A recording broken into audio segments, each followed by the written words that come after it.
Hello everyone, welcome back to Magic the Gathering Arena. I don't do a ton of Magic videos on the channel. I do some. They don't do very well. They're actively bad for the channel to release is my current belief. But I love the game.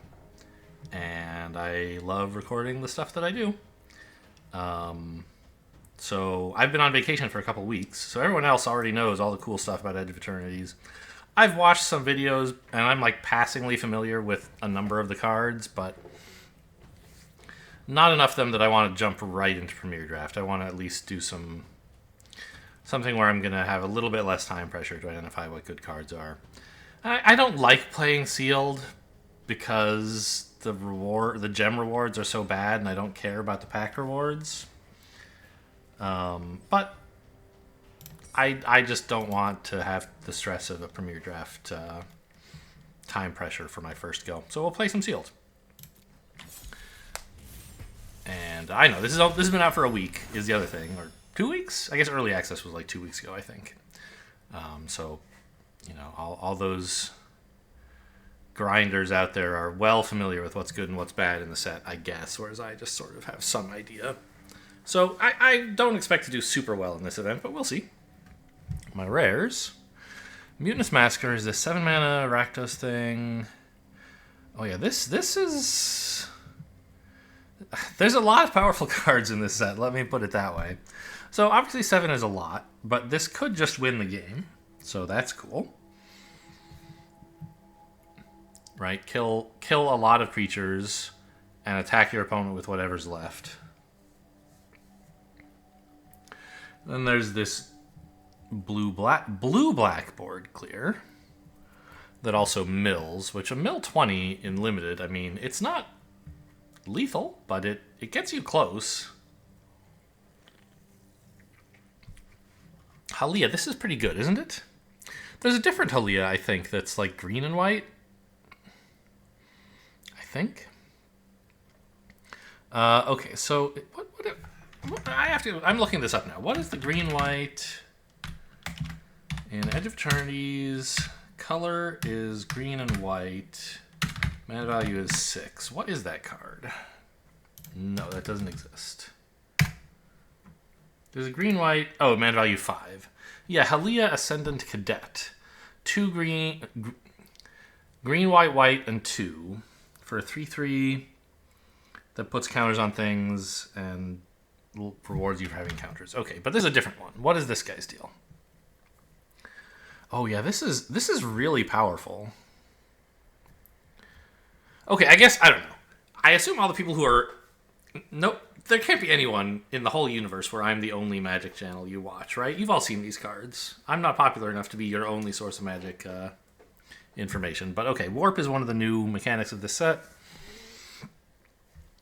where you can cast it for its Warp cost, and then it gets exiled at end of turn, but then you can cast it from exile for its normal cost.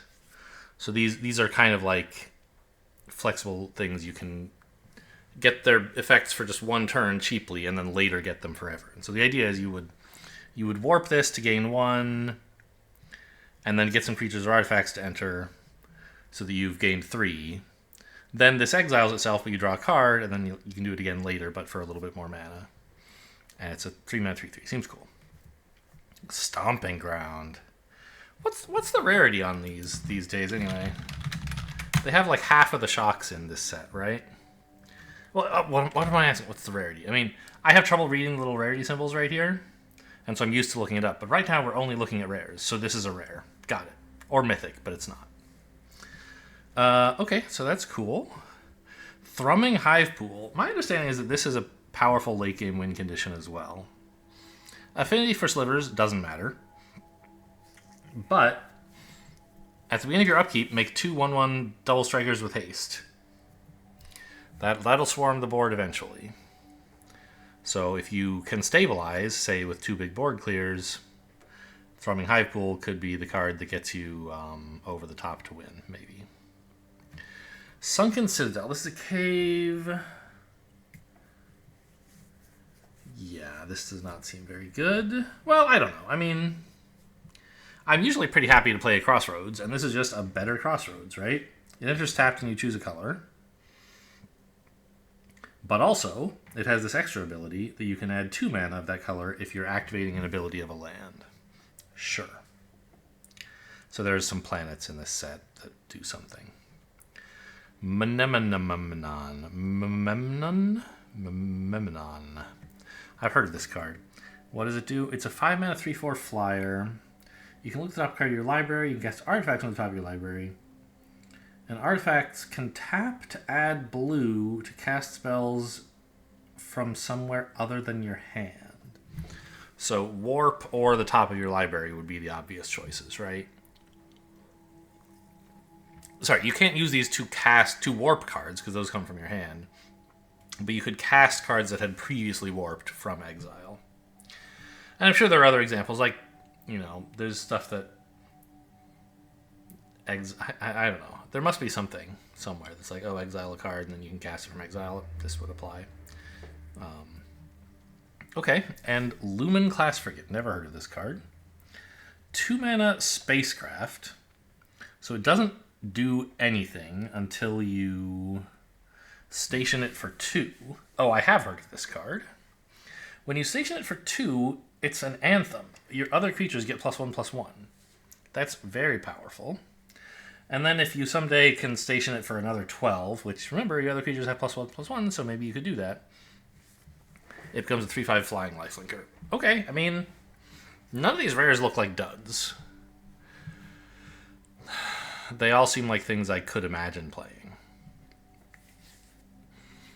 It's going to be a difficult sealed pool to build, and I'm not very good at building sealed pools, so buckle up, I guess. Let's see, how do I make more space? Like this, right? Yeah. Actually, let's first look at it this way. Let's just dump everything in there.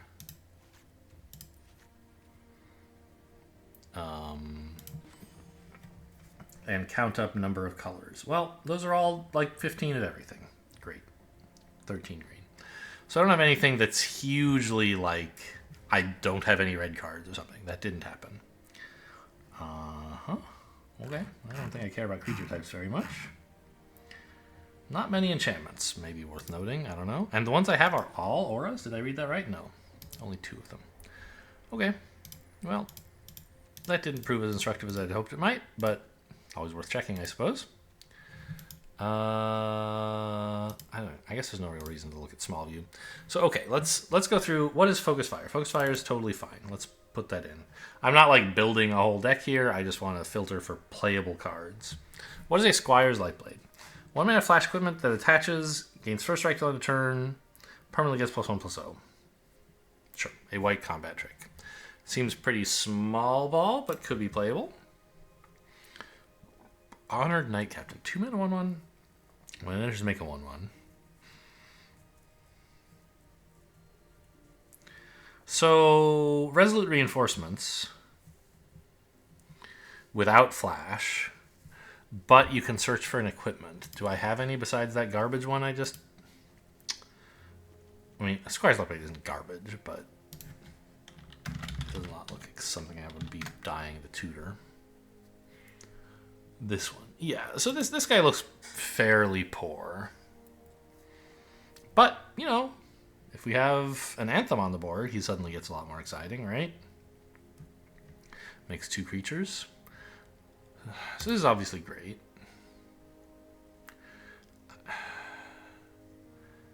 This becomes tapped, surveil 1. I think that's fine if you're crewing. Do I have a lot of spacecraft? 4. Are any of these any good? Lumen Class Frigate seems good. Wedgelight Rammer, I've never heard of this card. It can't be good. 4 mana, comes with a 2/2. Station it for 9 to make it do anything. This looks atrocious. Caesarian Dirgecraft. This like reanimates something? No, it's an Edict. 5 mana Edict you can station for 7 to get a 4/3. Seems playable but not exciting. And Pinnacle Killship, I think people are saying this is good, right? 7 mana, like, kill something, and then station for 7 to get a 7/7. So, we have 2 good spacecrafts, which I think is, you know, from what I hear, a reasonable number to include in your deck. You don't want a million of them, but you do want to have one or two because they're ways to go over the top to really press the advantage that you have. You turn your creatures sideways, not to attack, but to just increase your advantage. So, I mention all of that because this guy likes the station, I guess. Okay, so far I haven't found any cards I don't like. Banishing Light is great. Flight Deck Coordinator, never heard of this.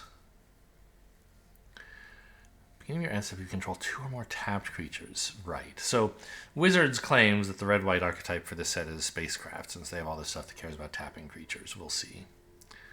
I do notice, though, this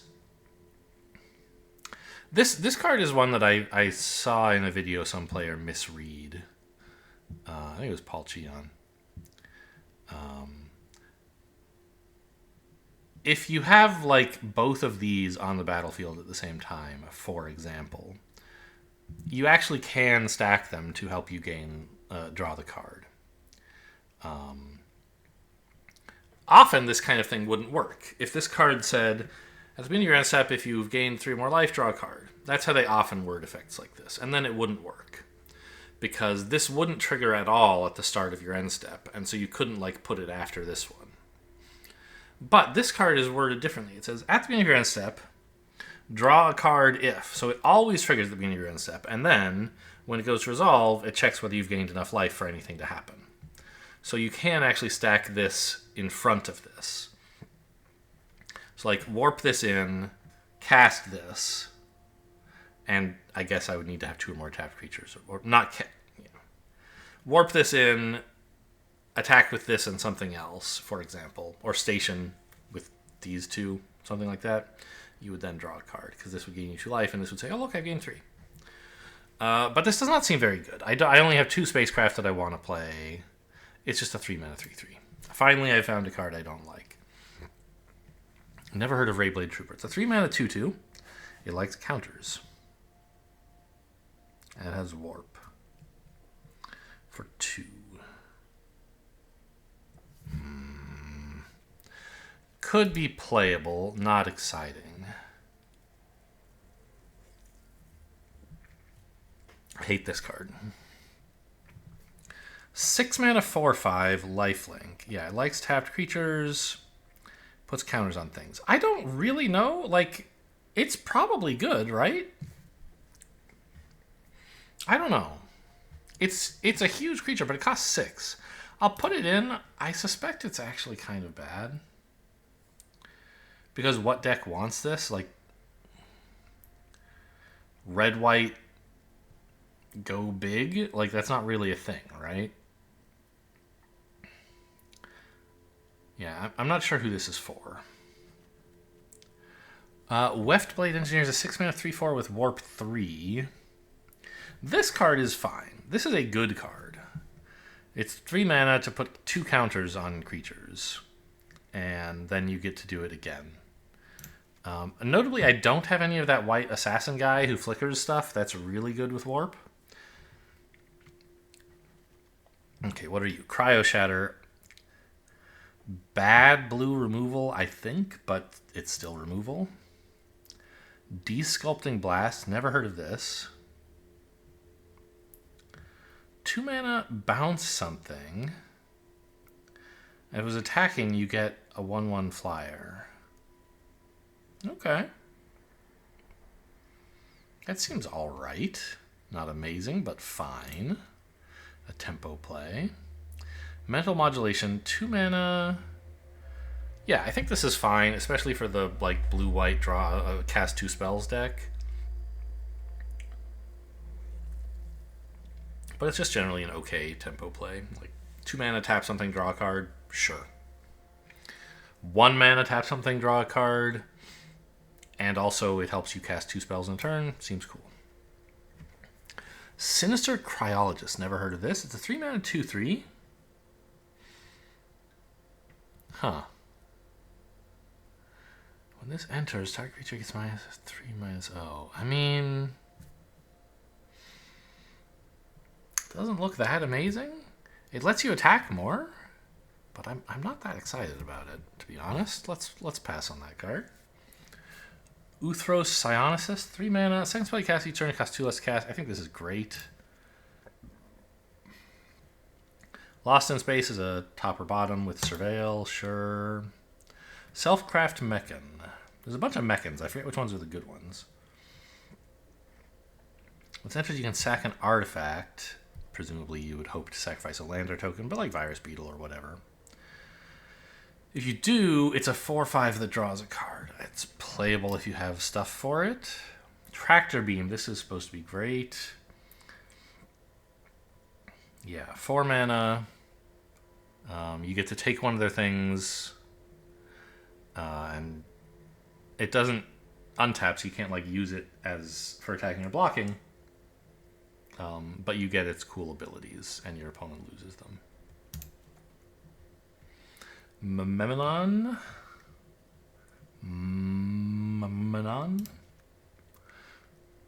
The whale, I think, is fine. I did play a little bit of Jump In when they had free. I had a few moments on Tuesday or Wednesday or something when they did a free midweek Magic. Last week was Jump In. Edge of Eternities Jump In. And I remember this card because I had the like 8 mana spacecraft that deals 4 to everything when it enters. And I was like, aha, I have a 3/5. How nice. But the fact that it has 5 toughness was particularly useful then. I assume is not generally that exciting. Embrace Oblivion. I believe this is good. 1 mana 4/1 Defender. I don't know about this. But it's probably not horrible. Maybe it is, actually.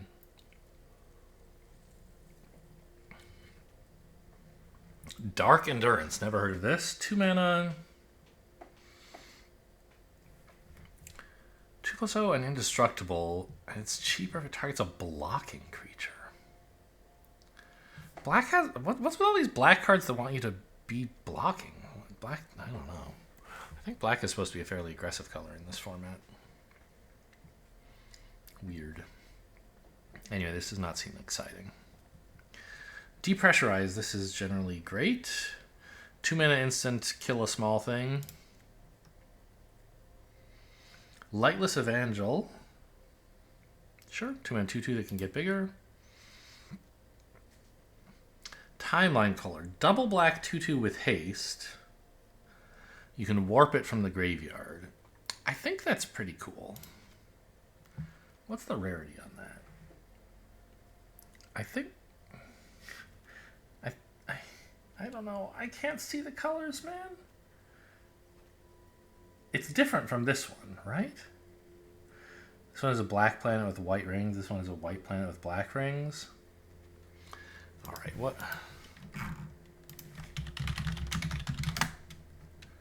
Timeline Color, yeah, that's the uncommon. Okay. And this is a common. So the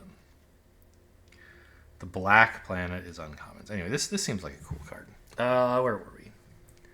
Gravpact Monoist. 3 mana 2/1 flyer that makes a 2/2. Playable, I guess.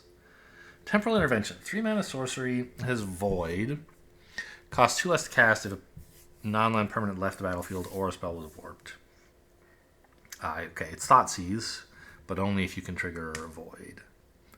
Probably okay in Sealed. Games are slow enough that people should have something to get, hopefully. On the other hand, if you top deck this, it's atrocious. You know what? Get me out of here. Vote Out, perfectly fine removal. Perigi Beckoner. Oh man, I heard podcasters saying Perigi. Kill me. Perigi Beckoner. 5 mana 4/5. Once creature enters until end of turn, another target creature you control gets +2/+0, and when it dies, it comes back. You can warp it for 2. So this wants you to attack. I think this is good.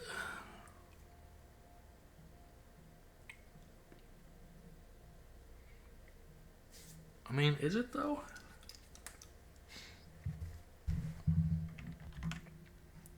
I think it might not be horrible. Like, it lets you get in with an attacker because they're not going to want to block. So it's kind of like, 2 mana deal 4, which is not very good. But then it's also 5 mana 4/5 that like deals 5 or something, right? Because they won't want to block. So it's probably playable. This Dirgecraft, I think is okay. 5 mana for an Edict that you can station for 7. From what I hear, Station of 7 is relatively achievable. So let's assume that's fine. Plasma Bolt, perfectly fine removal.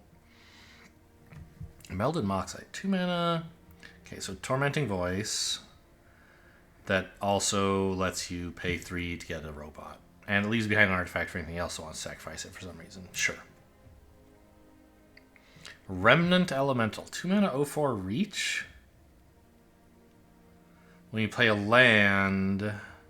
So it's kind of a 2 mana 2/4 with Reach, which would be very powerful. But of course that only works for attacking. For blocking, it's an 0/4 with Reach, which is not really Red's métier, but I guess they would attack with it, right? Now, of course, if you have like a lander token, you can put a land in at instant speed, and then it blocks as a 2/4, but that won't happen very often. I don't think this card is very good. Rig for War. Never heard of this. It's a red combat trick. I mean, sure. You would put a copy of this into a red deck, I think. I don't think you would put more than one. Zookeeper Mechan. It's a 2 mana 1/3 that adds red mana. Okay. And then you can pump creatures if you have a lot of mana. Sure, those seem okay. 3 mana, deal 4, sure. 3 mana for 2/3. If you have 2 or more tapped creatures, put a counter on this. I don't think this is that exciting.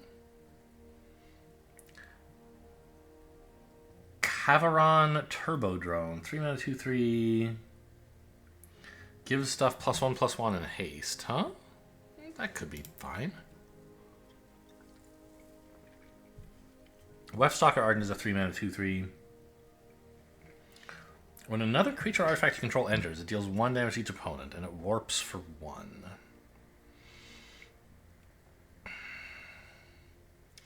So it's kind of like a weird... I mean, it just like pings your opponent to death slowly. Doesn't seem great, but it might not be awful. We'll put it in the possible pile. Orbital Plunge, 4 mana, deal 6, and make a lander unless you happen to exactly kill something. So most of the time it will. Alright, we're on to the green. Melt Strider's Gear. Yeah, I don't think this is very good. It's a combat trick that leaves behind a pretty bad equipment.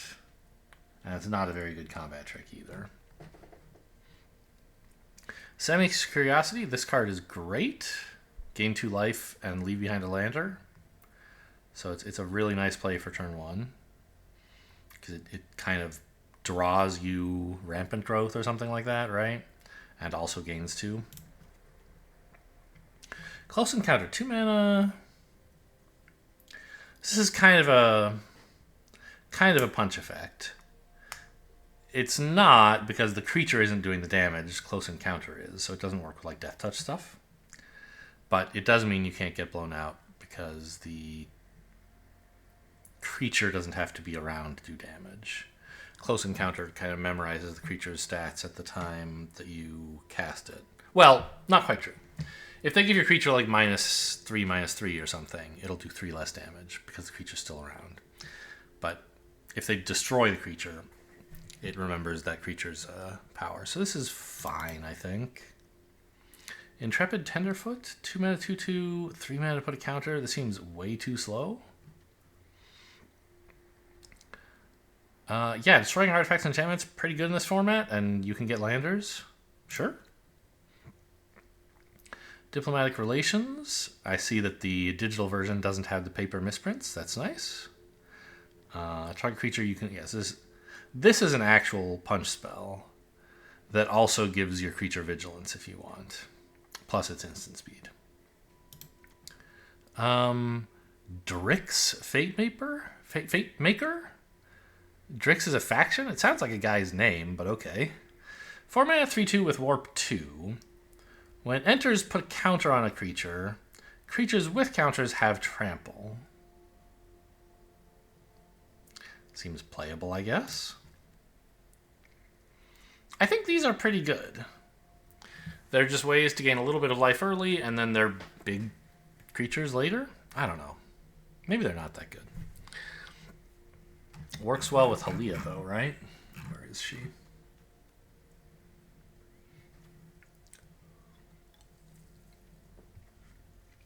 This is great. Big creature with Ward 2. Lashfoot Predators. 6 mana, 5/7. That costs only 4 mana if the opponent is going wide on you, and it's huge. I kind of think I like this. Fungal Colossus. Number of differently named lands you control. Well, this is sealed. We might be running a lot of colors. I don't know. We'll see. I don't think I'm going to need any Germinating Worms. Although, notably, warping Halia and then warping Germinating Worm gains 3 life right away, so Halia draws a card. But it is like 3 mana to draw a card, which is not that exciting when you put it that way. But then, of course, it also draws you the cards that go into exile when you're done warping them. So it's not totally... Anyway. Okay, colorless cards.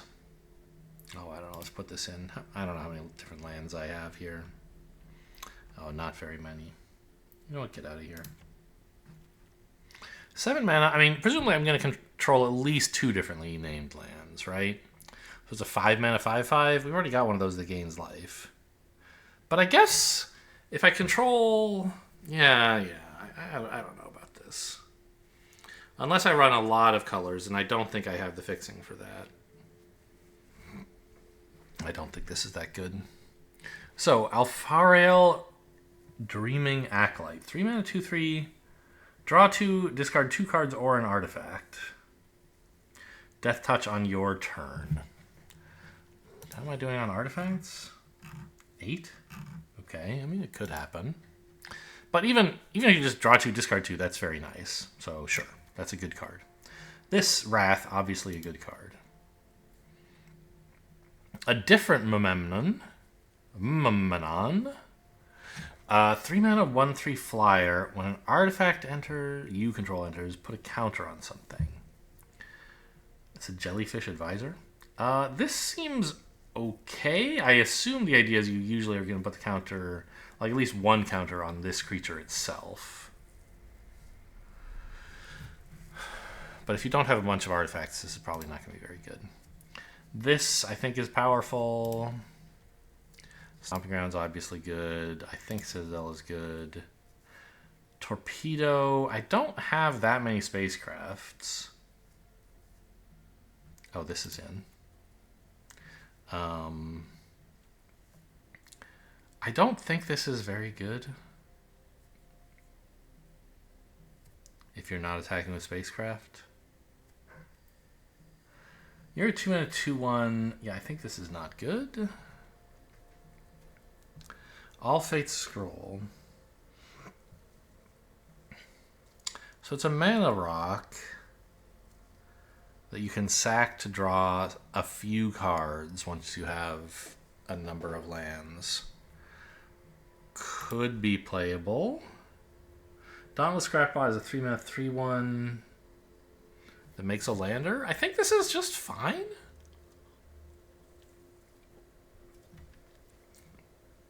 Like, the stats are fairly atrocious. And exiling graveyards could matter, but I think it mostly doesn't in this format. But the lander is great. And also, for what it's worth, it's 2 artifacts. Okay. Well, I didn't manage to eliminate too many cards, huh?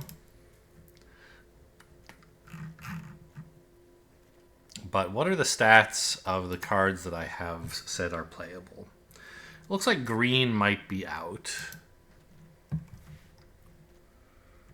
How do we feel about that? Yeah. There's not that many green cards that I'm dying to play, even from this pile. Sammy's Curiosity is great, but other than that... Oh, and also...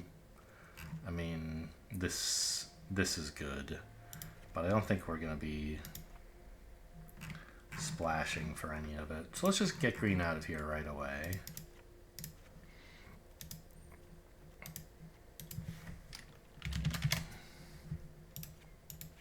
Okay. And now everything else looked about the same.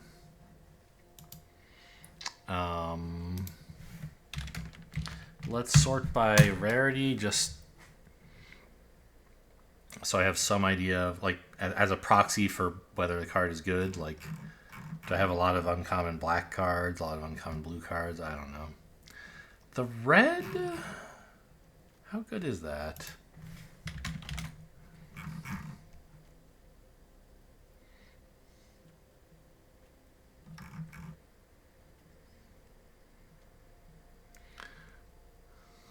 Oh, I guess I have to say this, so I want to include the multicolored cards.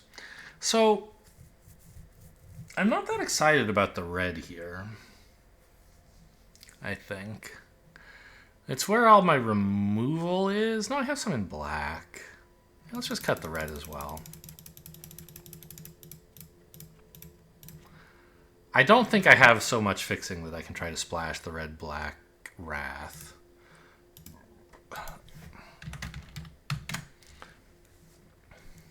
But now I can try to play, like, I don't know. What do I have that makes landers? Just this. So my fixing is very bad.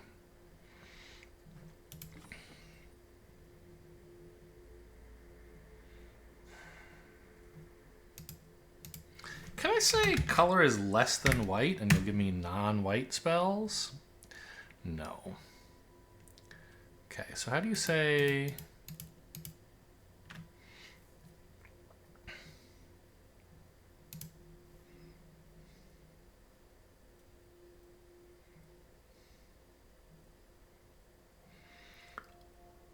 all or fewer than, yeah.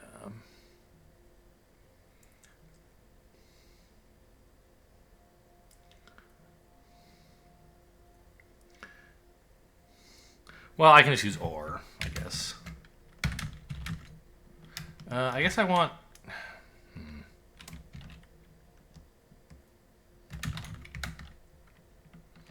So blue-white are the spells I have the most colored things of.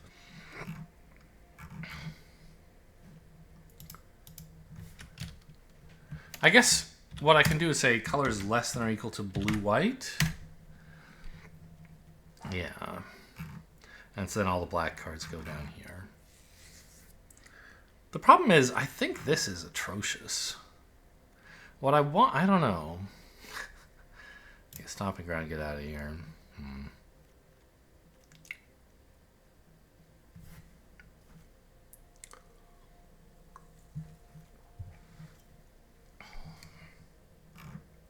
I guess I could have just said color is black and then put the blacks up here and the others down here. Because, like, my best cards are all black. Well, no, my 2 board clears are black. I have some cool black-blue spells. But I have a lot of black removal. Maybe we could talk about splashing the black removal. But I want... I think I'm supposed to play this. This is the best card in the colors that seem playable to me. And from what I hear in Sealed, you should try to play your good cards. Like, your really good card. Like, okay. The power of your best card is, I believe, in Sealed, somewhat more important than the average power of your cards. Obviously, you can't just, like, play a bunch of garbage to play one great spell, but, like, you should lean that direction more than you might. I don't know. That's how I'm bad at Sealed, but that's a thing I think I have been told. So, like, let's try to play... Like, maybe we just splash white? Because I don't really have enough spells to not play white, I don't think. But this looks kind of bad. This is good. This is bad. Let's say I have better... Well, Focus Fire is still just good. But I don't think you want to splash it, right? Banishing Light you could splash. Halia you could splash. I don't think we want this. I don't think I want these big guys either, even though they're easier to splash than the other stuff.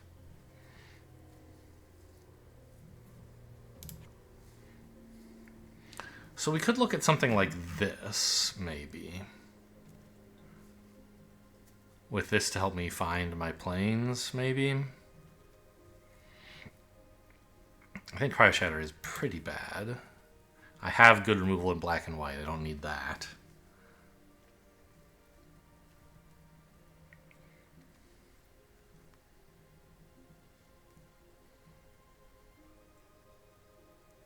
I don't think this is very good. I don't really have much to sacrifice, right? Yeah. Basically just like Embrace Oblivion. And a Mana Rock. Oh, that'll help with the white as well. That's true. Okay, that's nice. And this sacrifices, yeah, you seem awful. It's just a 2-mana 2/2. I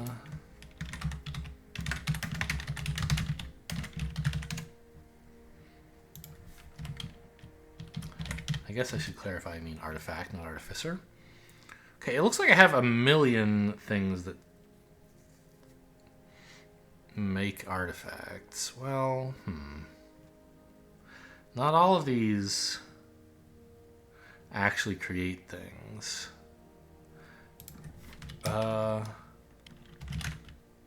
Token?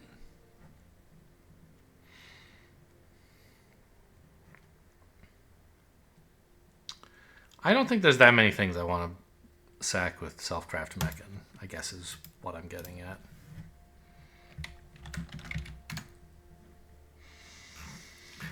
My mana base kind of sucks.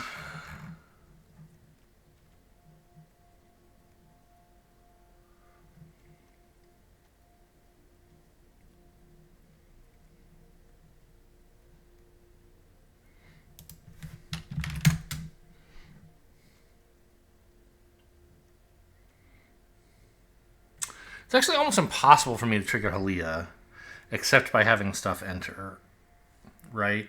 I don't have other ways to gain life.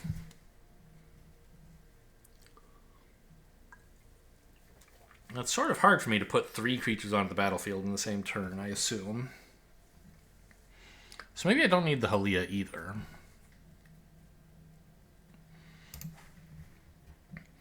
And then I'm sort of just splashing white for Banishing Light, which is... No, for Lumen Class Frigate. The problem is you want to play this early.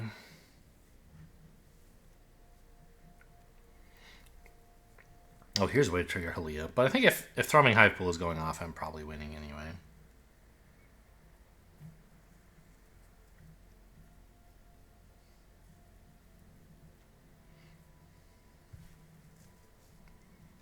Huh. I think this might be awful. But I don't know what else to do.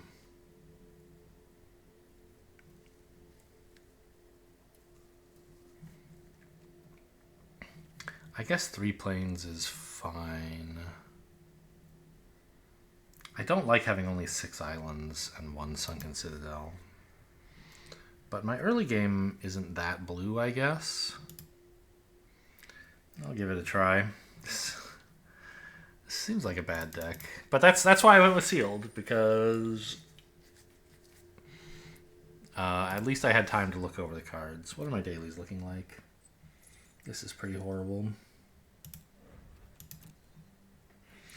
Black spells, sure. How do I... Yeah, here. I was hoping they'd have quick draft going by now, so I could play the draft style that I'm more familiar with than sealed, but still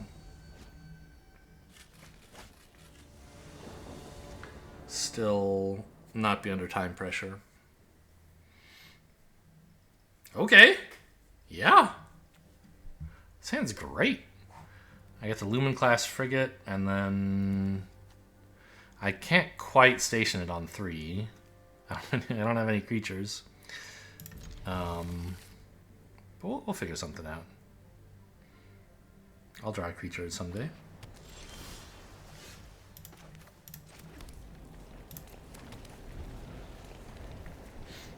This is Kamigawa's island, and... No, it isn't. This is a secret lair. I don't know why... Okay, no, still nothing there.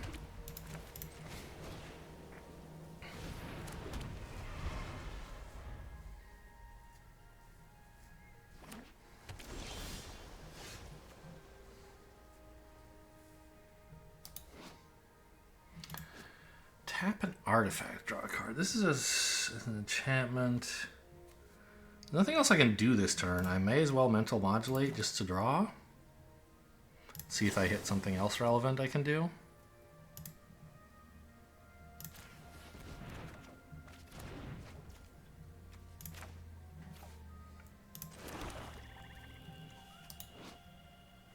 Could warp that, yeah, very funny.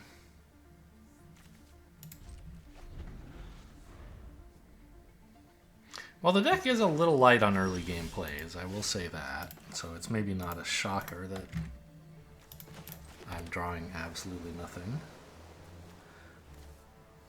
But so is my opponent, I guess. The blue-black do-nothing mirror? This is what sealed has come to? They're probably holding up counters or something. Yeah, draw 2 is pretty nice. Well, they're holding up... See, I have 2 blue, right? Yeah. So let's get a second black. They have mana. They could be holding a counter. I don't know what the counters in this format are. I think there's something for 2. But I don't think... Importantly, I think they don't need double blue to counter me. But I kind of just have to run this out and hope it works. Okay, what is this? Counter unless I pay 2. Yep.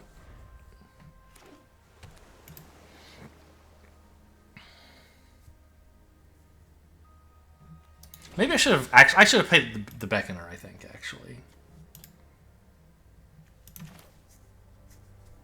because I don't mind that being countered, and it seems likely they would have a counter.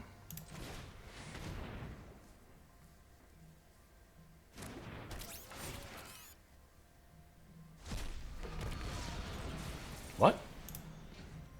Why did it animate something going into their exile? Also, the game audio seems really quiet to me. I turned it up when I launched. Like, I don't know. Just turn it up again. It showed something being exiled. I don't know why. Anyway, let's station up.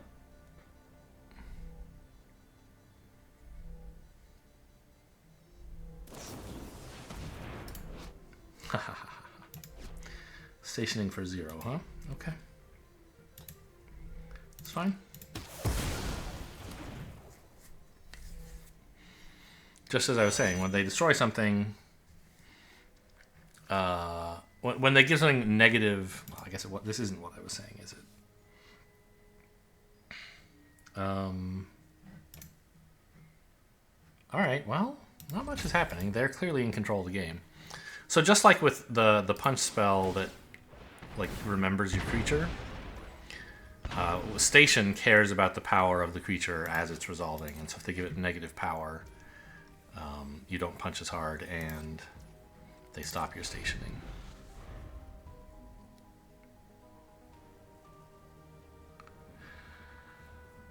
Boy, I feel like they have a control deck, and this is exactly what they want to happen, and what's happening to me is not what I want. Okay, they get to steal this, huh? Fine.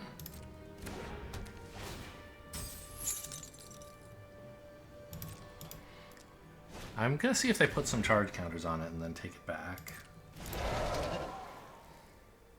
Well, I don't know if I should take it back, but I could.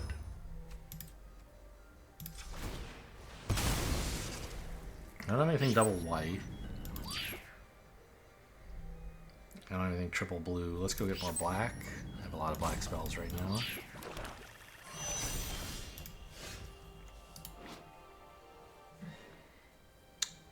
They tractor beamed this. Did it get charge counters? It's on 4. So it's buffing this. Okay.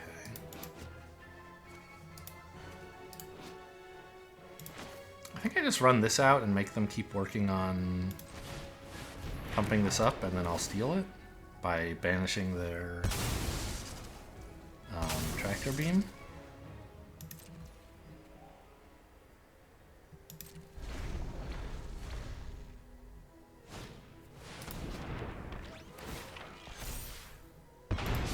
They sacrificed it!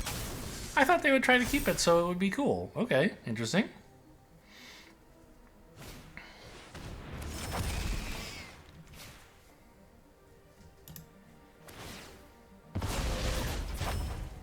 Why did they warp that?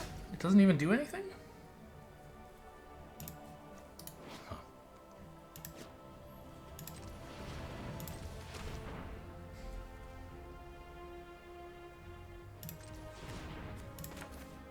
Hey, oh, this is tractor beam, okay. So I can cast this and then still... This will now be cheaper.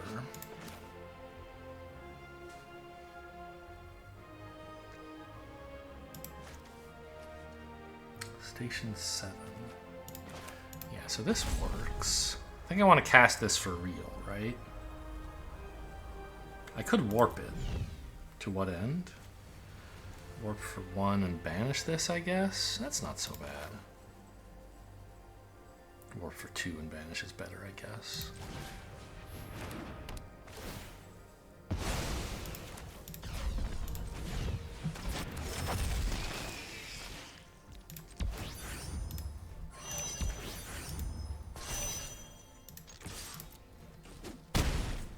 Okay, that's kind of nice. I felt like the game was going badly for me, but they did some kind of dubious stuff in the last turn or two, and I finally was able to do something. Okay, don't like that.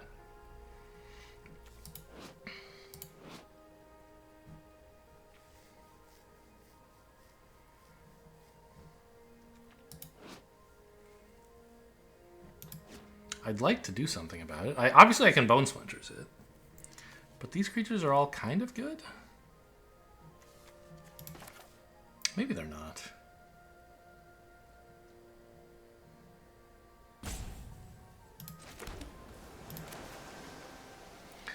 So just cast this, and Bone Splinters my 1/4. Oh! Oh! Bone Splinters and get it back! Oh my god, what was I thinking? This is sick. Yeah, this one, please.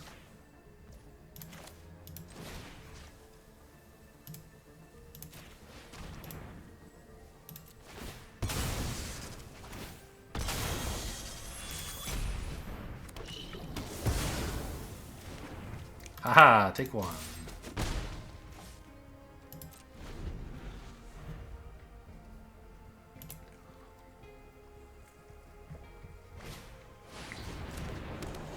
My guy!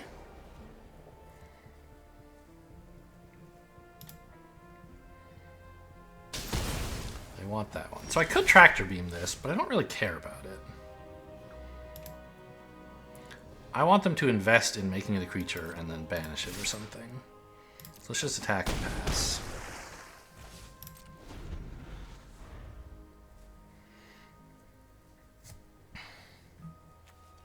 Because it only does damage when it enters, not when it attacks.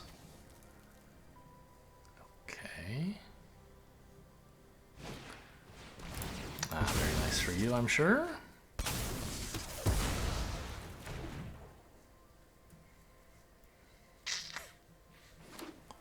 Yeah, not too thrilled about that.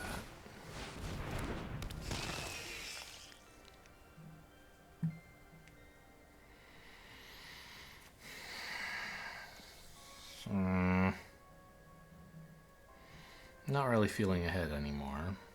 I mean, there are some cards in my deck that do things, I guess.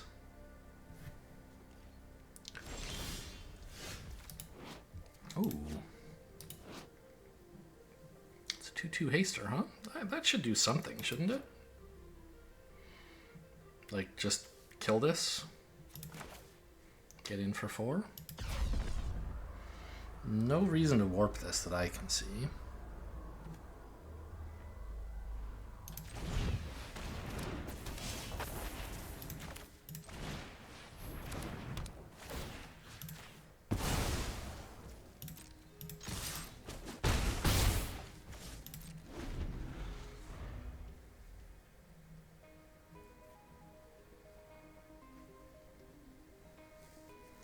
It's been almost an hour and I'm in game 1. I'm such a slow sealed player. I mean, obviously most of the time was spent in deck building, not in playing the games. Okay. They're sacrificing their big spacecraft. And they've got... Oh, a little late for your Sunset Saboteur, don't you think? Well, yeah, because...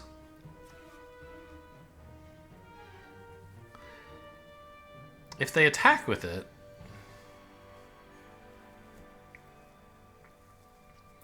this gets bigger and I can counterattack. They won't like that. If I attack into it, they kind of have to take the trade and then I can just warp this back out. I don't think I want to use my tractor beam on this.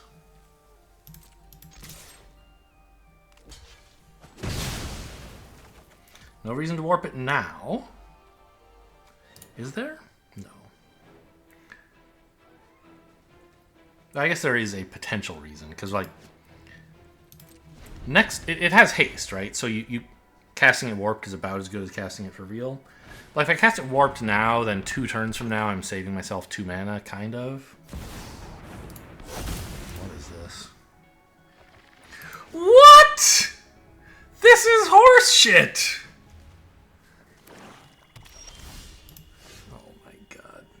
Why does this cost 0? The first spell each player casts during each of their turns. Maybe cast that, paying its mana. Oh, this is mill 20, though. No, mill half your library. Okay, well... You control enchanted permanent. Controlling this doesn't help at all. Alright.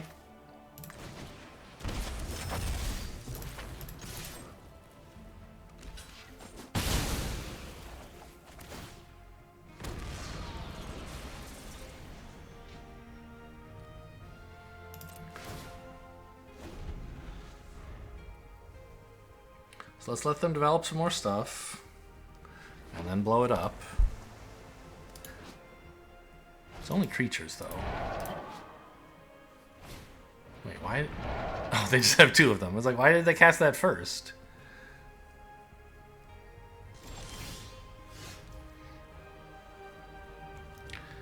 Well, I'm not thrilled with this development.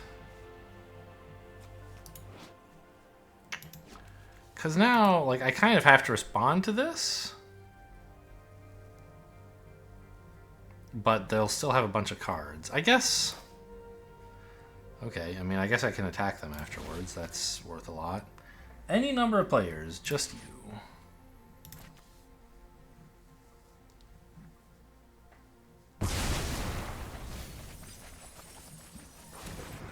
They still have 10 cards, so we're definitely not milling them out.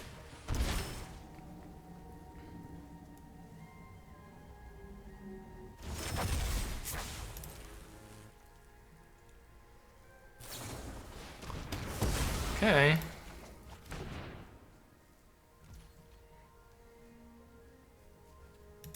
Now, I have a draw 2, discard 2 in my deck somewhere, which is why I hang on to these lands. What a card. How come I didn't get to open a mythic?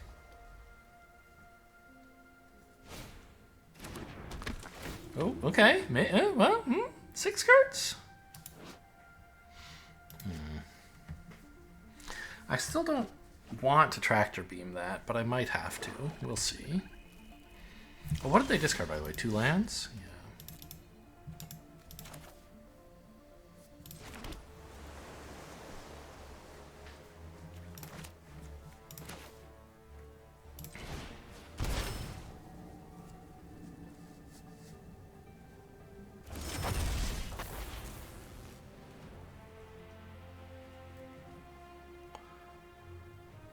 What else do I have in my deck? I uninstalled my deck tracker a while ago.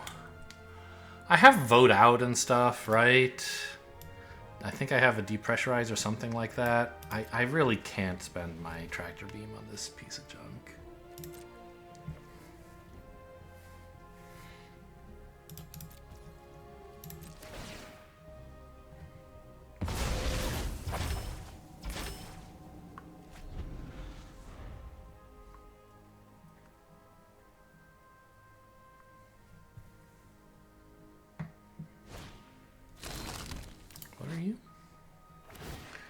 Draws cards, okay.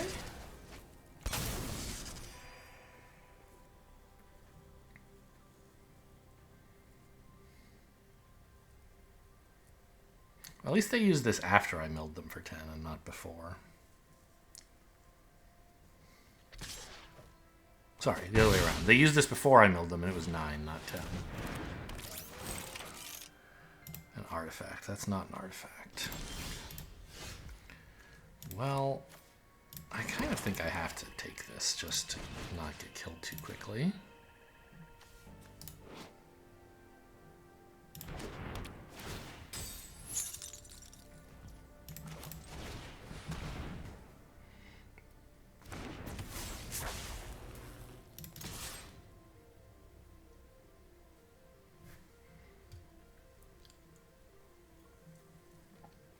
Gonna put it in my hand and make a 1/1 flyer? No?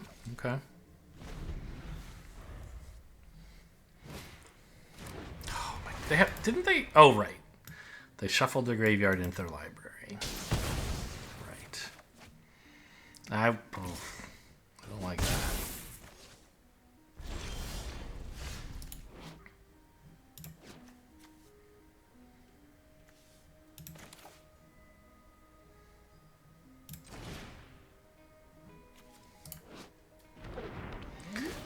Interesting it didn't offer me the choice there. Oh, okay, these are both great. Which mana do I have? 10? So I could cast this first. Discard... Oh, well... Right, because I can cast it for free anyway.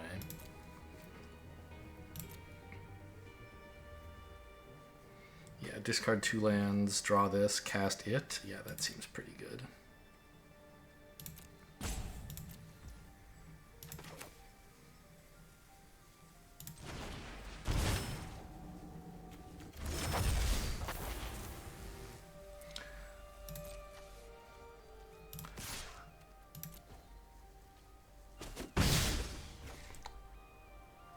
I'm almost hoping they animate this kill ship so that I can... It'll be a creature, and I can kill it with the... Okay, never mind. I no longer hope this. Well, yeah, because... If they have to tap this to station, I would go to 1.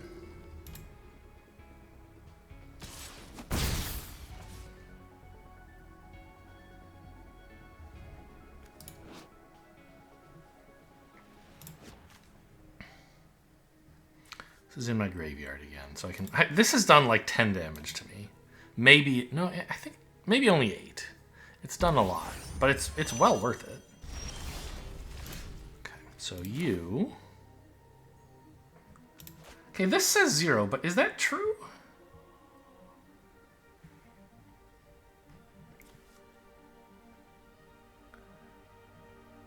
Maybe cast without paying its mana cost. Isn't that...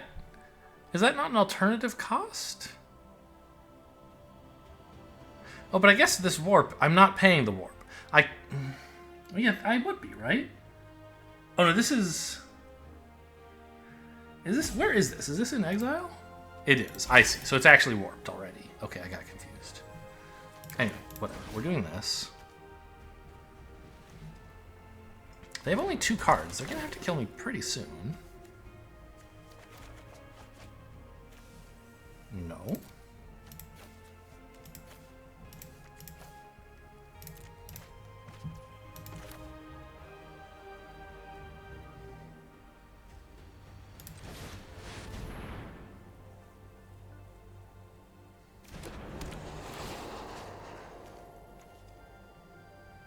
I don't see them sacrificing stuff. Let's kill the Death Toucher.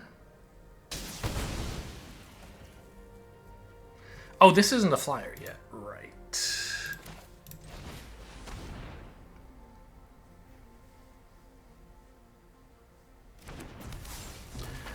So, big decision here. How much do we station? How much do we attack?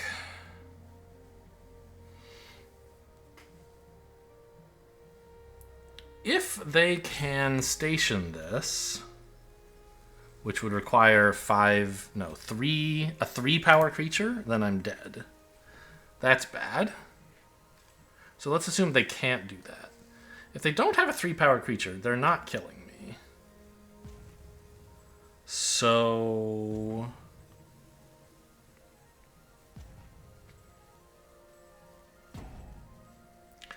I could station.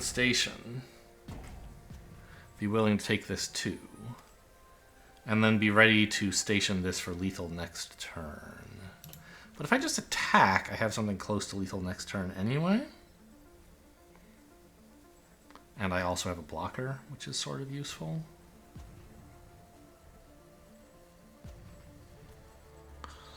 Huh.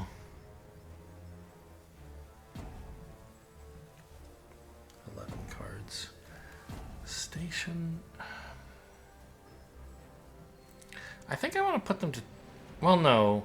We're assuming they won't have a flyer next... This won't be online next turn, because if it is, I'm dead no matter what. Which means getting this online is just lethal. So let's do it that way. I could very easily die here, but I think this is the line that maximizes my chances of winning next turn if I don't die.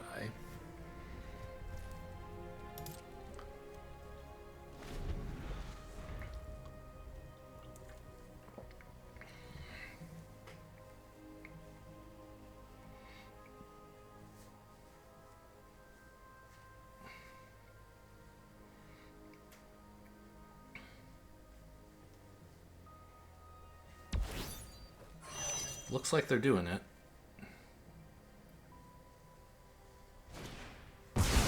Oh, no? Okay. Well, station would have been better. So would attack. No, wait, I did station. Attack might have been better. Yeah, okay, good. So I can't cast this without paying its mana cost, because that would be an alternative cost, but I have to use the warp cost. Got it. That's what I was confused about earlier.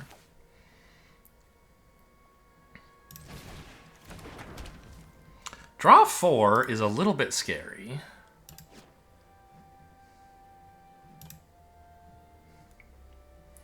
But, I mean, they have to kill me next turn, presumably with this. And so the fact that I'll be then milling out right after them is not important.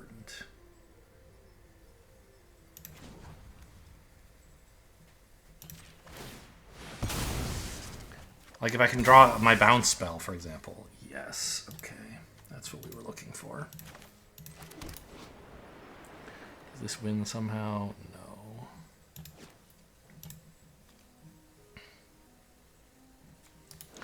I guess I'll develop the color as well. I don't see them dealing 4 to me. This gives me an alternate way to win.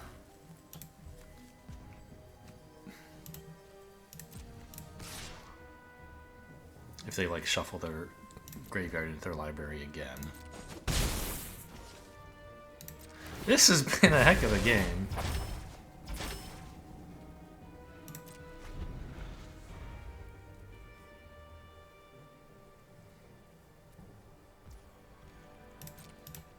Just pass?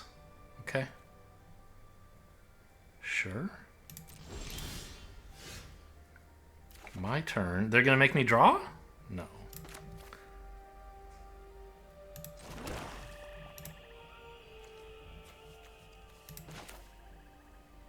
That would be pretty funny, wouldn't it?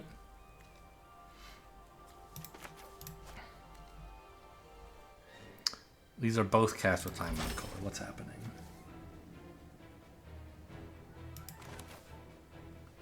Where is this card? It's in exile. Ah, so I can cast it for 0 or for 2. Okay, I see.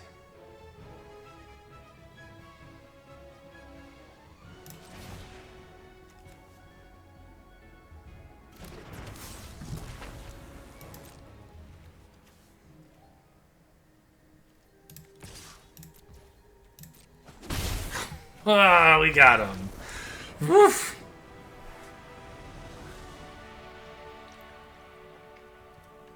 Jeez, what a game. I mean, I can see pretty much their whole deck. I don't know what these last 2 cards are. Maybe I should know because they were in the graveyard before they got reshuffled or something. They had some cool stuff.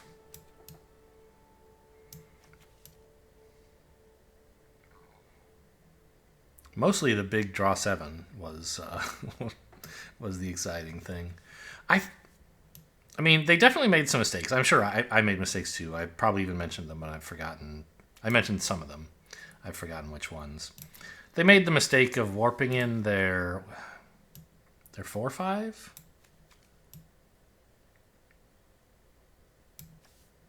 Actually, where is that? Is it exiled or something? It is, it's over here. I see. Yes. Warped this in for no benefit, thereby losing the ability to warp it later. I made the mistake, I think, of running out a spell I cared about when they were very likely to have a counterspell instead of one I didn't care about. Okay, well, 1-0. May they all be so exciting. But hopefully not all so long.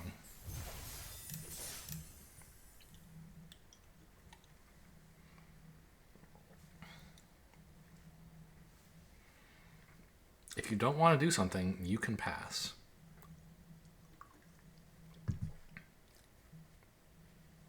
Good advice. One of my longtime hobbies is Bridge, the card game. And that is advice they give to beginners. You know, sometimes you should just pass. A lot of the time, really. There isn't anything you should actually do. But beginners love doing things. So reminding them that pass is an option is real advice. I don't think you can keep this. This hand doesn't really do anything. All Faith Scroll is really... I think you have to keep this, actually. I take it back. All Faith Scroll just completely fixes my mana. Any one land gets me there. Sure. If I don't hit a land anytime soon, I'm in a lot of trouble, but I only need 1. Okay, it's even black on turn 2, which buys me a depressurize, which is great. Black-white. What is black-white doing in this format? Who knows? Oh, I have to give them a lander, huh? I don't really want to just let them have a 2/1, I think. This sucks. Yeah, okay, that's fine. Right, enjoy your lander.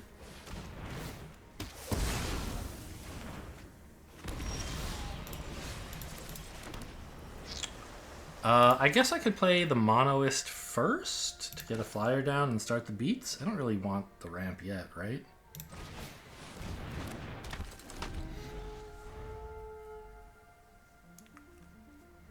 And this way, if I draw another untapped land, I can play Scroll and one of my 2-mana things.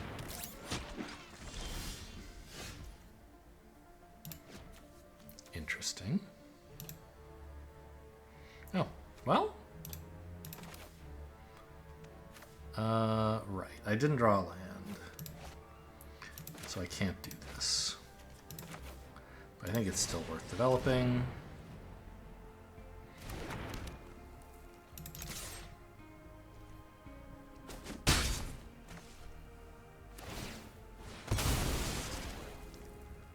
A land there would have been great. But this is a powerful card. I can, for example, surveil or warp this to station the frigate, and then this is a 3/2. A lot of things are happening. Slow down. What was that? 3 mana. Draw 2 and I lose 2. Very funny. Okay.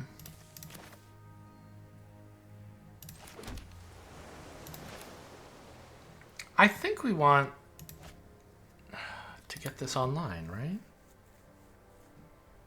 So we would surveil or warp here and develop this. I could just play the full-size whale.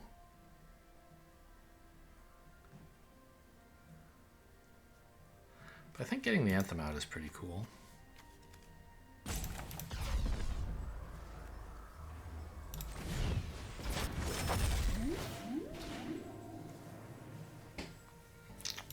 These are all kind of bad.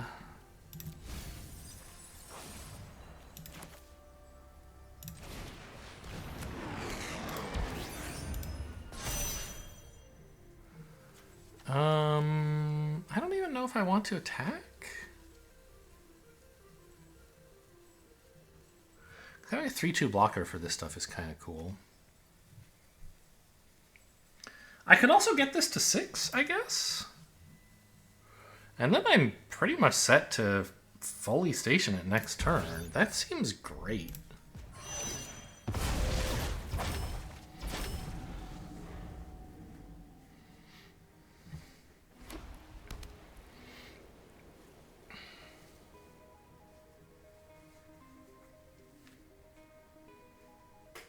So this is like the one other lifelink thing in my deck that Halia would have liked, but I thought getting it to 12 would not be a reliable thing to do.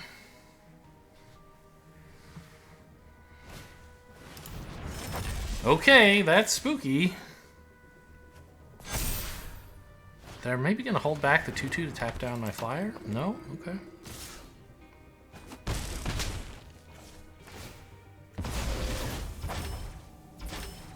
Well, I'm going to need all the lifelink I can get, I guess.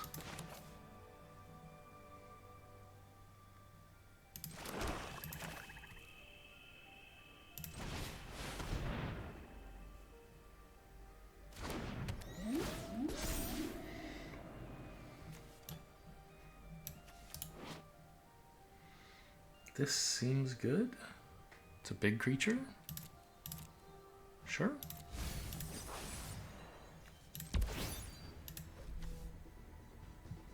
Here's hoping black-white doesn't have a way to kill a creature, I guess.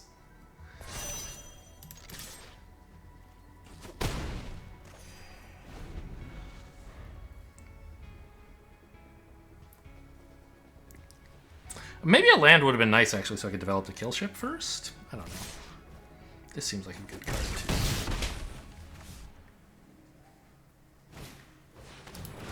What is this?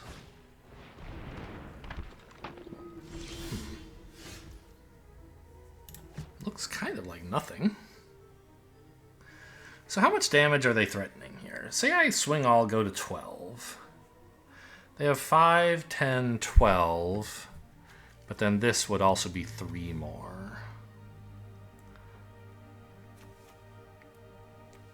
So it'd be 15. I'd be at 12. I could block 3.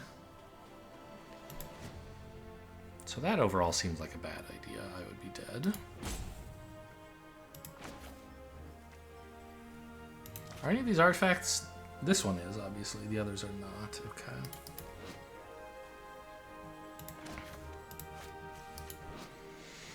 I think I want to play this, but yeah.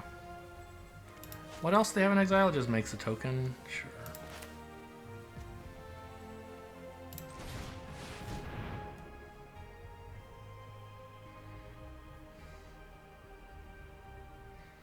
So I think I want to have like 2 blockers up. Wait, why did that get bigger? Oh, no, it didn't. It got a new ability. Sure. But only to cast artifact spells. So So I think I want these two up. Hit them for 6, threaten lethal next turn. Enough blockers that I'm at least threatening to not die.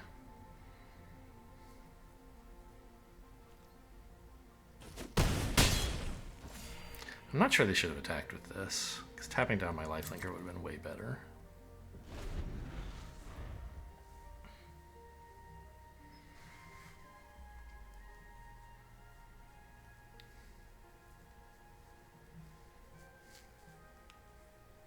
Okay, I mean, if they have something, I'm in trouble. Oh, by the way, swamp on top. Should have noticed that.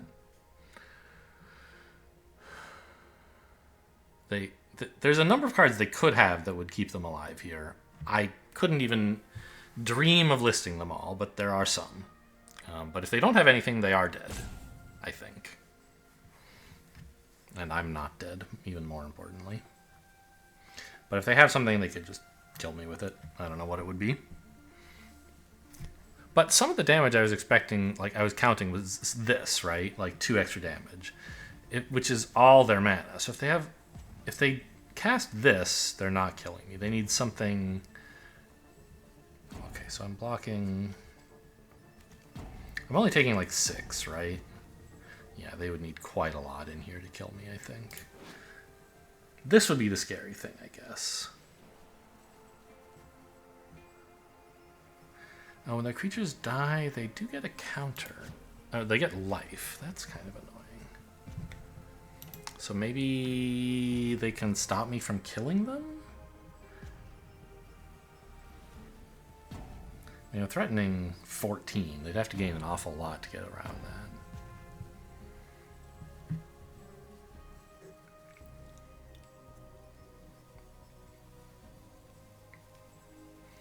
But I guess if they just kill my lifelinking flyer, everything else gets smaller, right? Okay, I love that they're casting this because it does not do anything.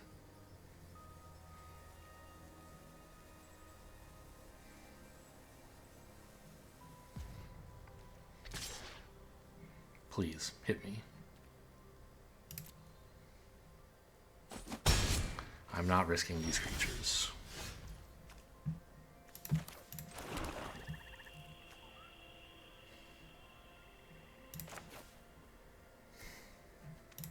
I don't want to kill something because...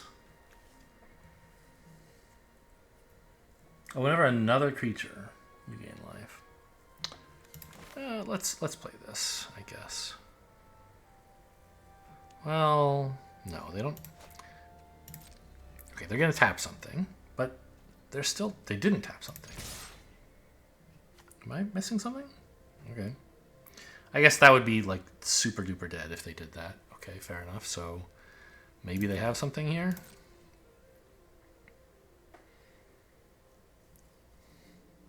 Like they try to give something reach.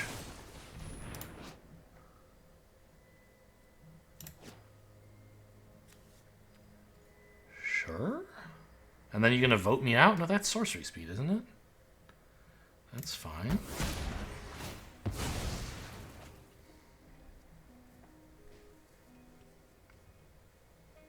Oh, this gains life with this. I see. I missed that.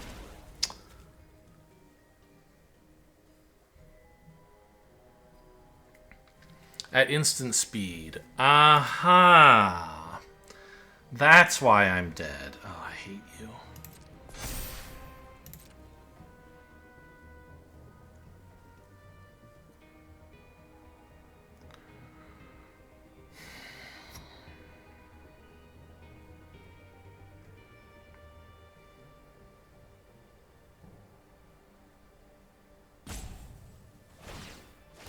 But they have to blow up a lot of their board to get up to 12. And then I can bounce this instead of killing it.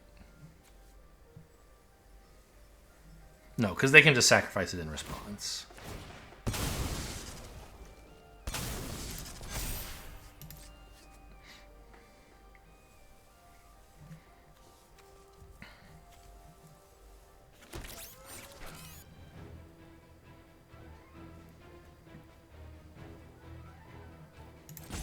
So what's it? When it died with power 4 greater, it destroy. Okay.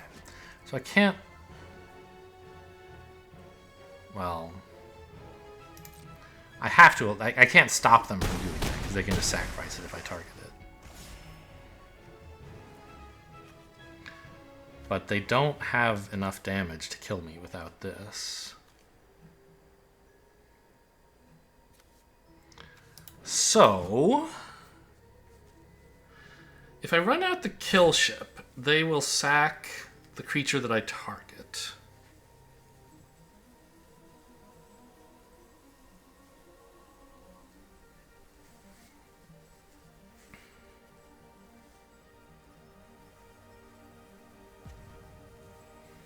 Which means they'll gain, so it would be this. And they're gonna get to destroy an on-land permanent anyway, so no. Let's use Desculpting Blast. No, because they're gonna destroy this anyway, I think. So run out the kill ship, aim at this, they sack it, they kill the frigate. They only have 9 damage, and I have a kill ship sitting here. Plus some more mana. Okay, let's do that.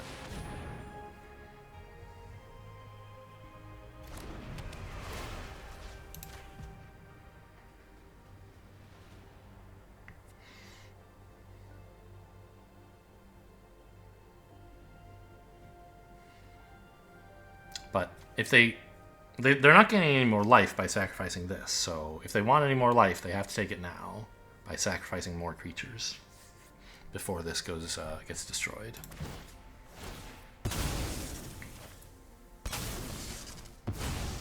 Yeah, there goes that.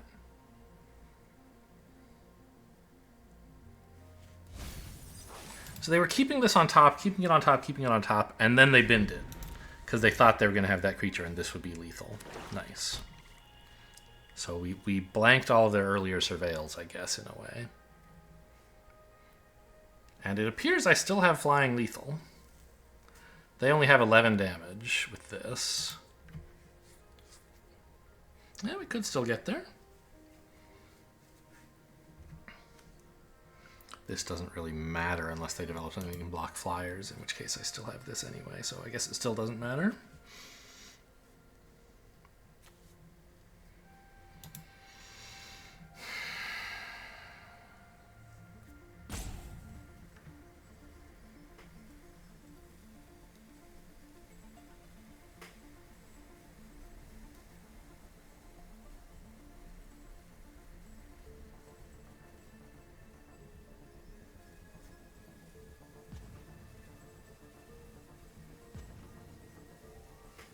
Actually, wait a minute. Wasn't this creature still lethal? Yeah, they could have hit 13 with it. Maybe, no, they must have just topped this swamp instead of the creature that was on top. Life gain? Okay, I don't approve of that.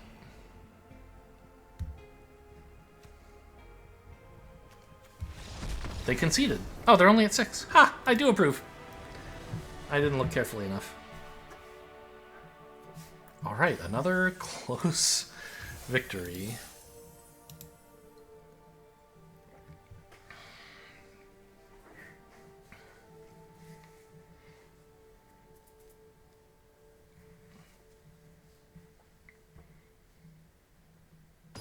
Yeah, because if they'd been able to draw that creature and also a land, or also have a land in hand, they could have spent 5 on the thing that was in exile and 2 on the thing on top of their deck, each of which would add 2 damage, and then I would be dead, going from 9 to 13. Yeah, I'll take it. 2, 3, crew? Station, excuse me. Color on this, I think is supposed to be... well, certainly not white. Blue or black, I'm not sure. I know I have some double blue cards. I know the board clear is double black. I have some cheaper black cards, but I think I'll go with blue. I don't know.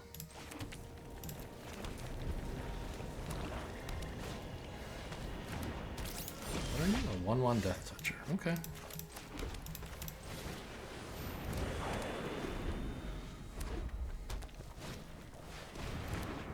I think I'm probably discarding the kill ship. I guess it depends what I draw, but seems likely. Maybe I'll have so many lands that I want to get rid of some.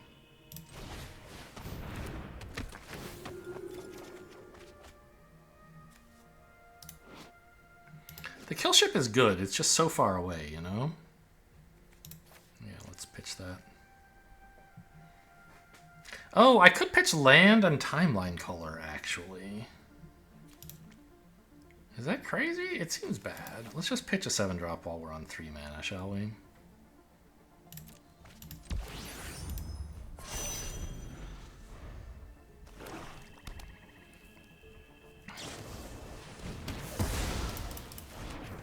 Okay. That's not so bad. Well, I drew my second... I drew another swamp, so... Wait, am I... Did I already have... I had another island in hand. Oh, right. I was thinking about what... Yes. I chose to give myself double blue, and I happened to draw double black, so it worked out.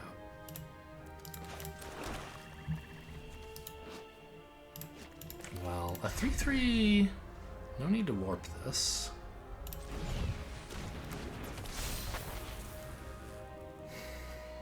I don't think we're gonna station just yet. Blocking this 2/1 is kind of cool, right?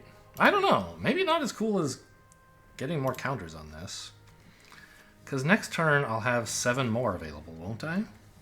Yeah. Okay, let's actually do this.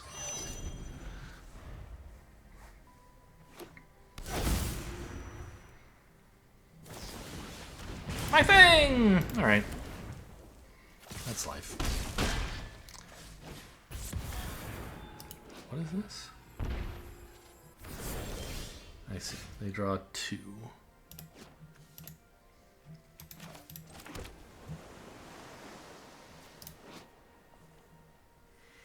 Well, this is horrible. Their creatures all suck. So let's run this out and then no attacks, I think. They're the aggressor in this game, for sure. This is a great blocker for the Death Toucher. This is a fine blocker for the 2/1. Not making a move.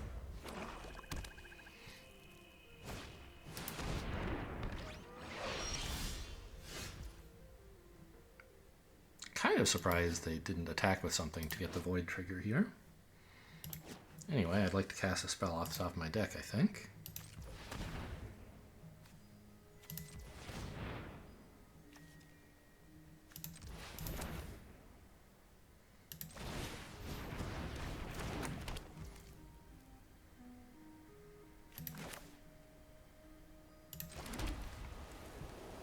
I guess just banish a 5/4.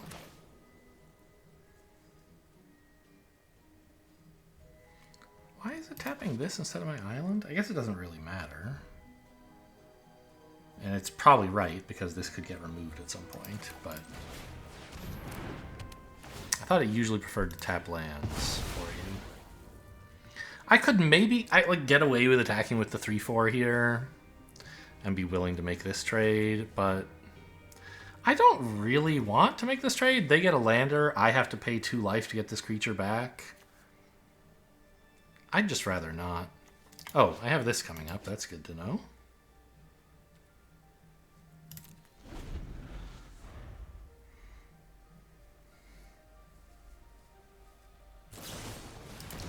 So maybe I shouldn't have banished that? I think I probably should have. Yeah, please.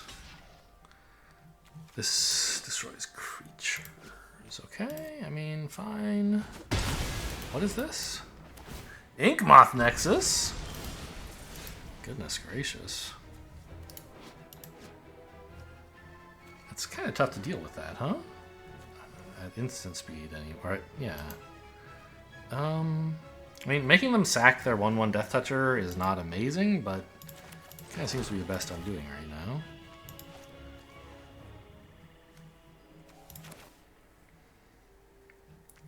A 1/1 with flying and infect for just 1. If I run this out, I presume they won't block. I don't see why they would animate the Nexus. I was thinking it would be nice if I could like cast this while Nexus is their only creature, but I just can't see a way that would ever happen. So I guess I just have to do this.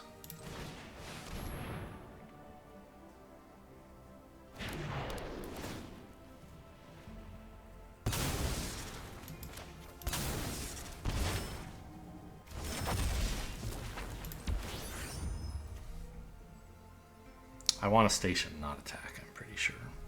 I don't want to make this a creature yet, because I dream of wiping the board, but I'd like to start.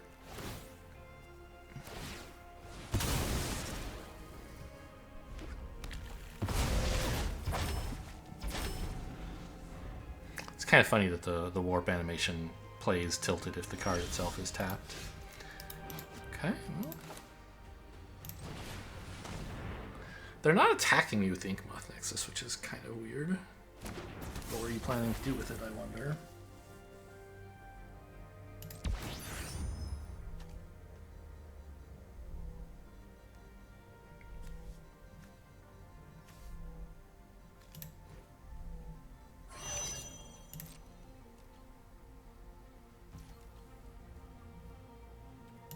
This is 7 and tap, so I have just enough lands to draw 4 whenever I feel like it. What is this? The End Stone. You play a land or cast a spell, draw a card? They're unkillable. Beginning your end step, your life total becomes 10. What? Okay, they're not unkillable. I just have to do 10 damage all at once. All right. Sure. That's exactly what I've always wanted to do.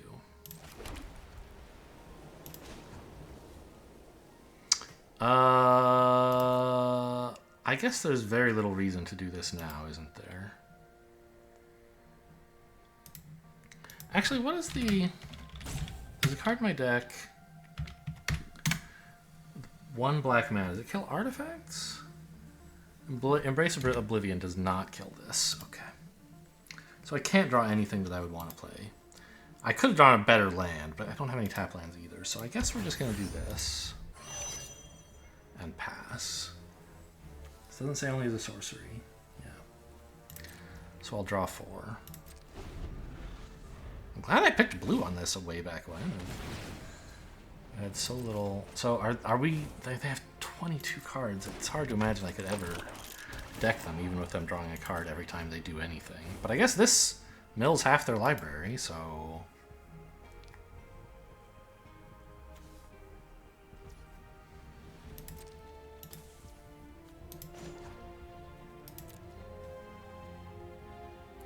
Pass to end. Why is it asking me about this? Ah, because of this trigger. Sure. That's fine.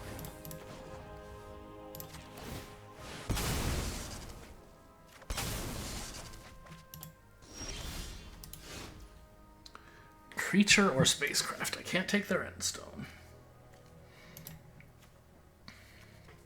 I can take a hive pool. That's a way I could win.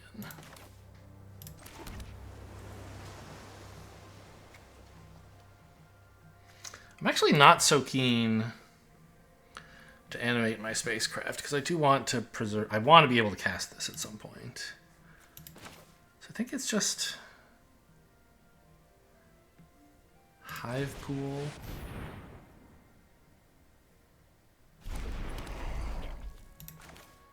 And this guy?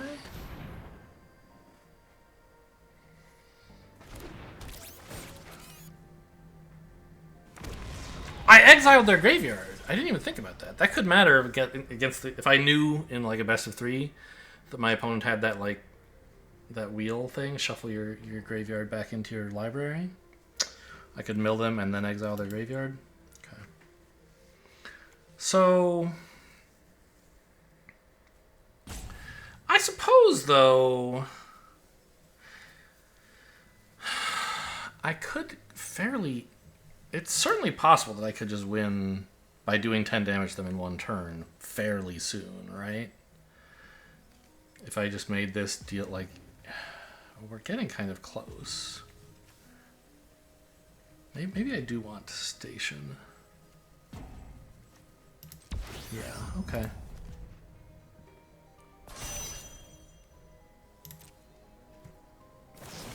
Alright, they're being given permission to kill it. That's fine, too.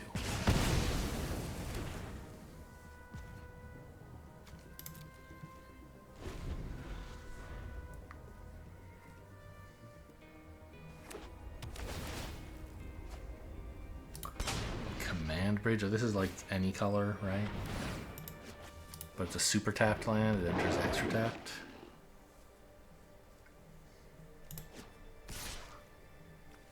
Sure. They're still not inking me.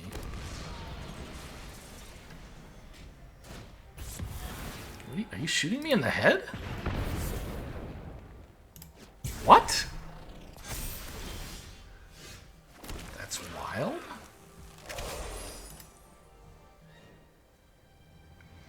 I'm a little worried about doing this now, but let's see. I have 7 damage.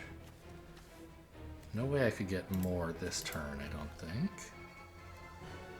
I could tractor this, but I don't need to. Oh, wait. Well, this would be 2 more.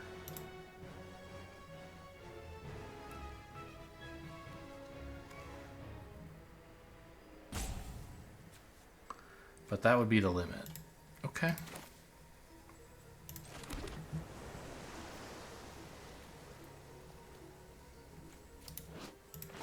I'll just Bone Splinters this. It's pretty big. It's a little scary. I don't need this lander for anything.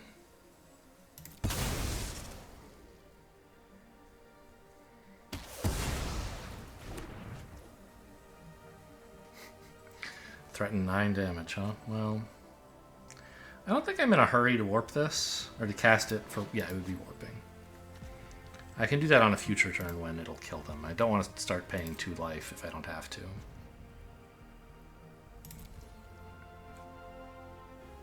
Your end step. So I guess there could have been an advantage putting them at 2 so they couldn't pay life for stuff, but there's nothing on board that they threaten to pay life for, so...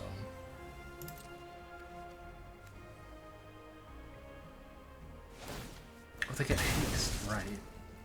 It's like, why am I able to attack with these? Shouldn't they be summoning sick? They have haste.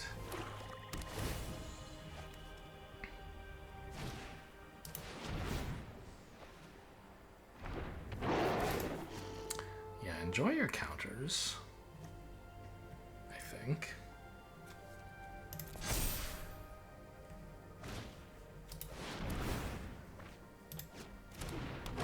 This is not yet active, right? Indeed.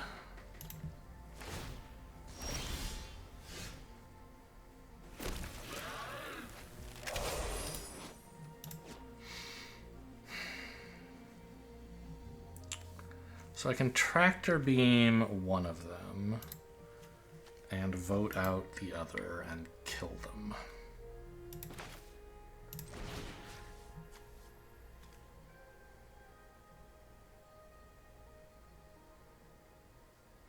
That's 8 mana, which I have. I can even warp this in.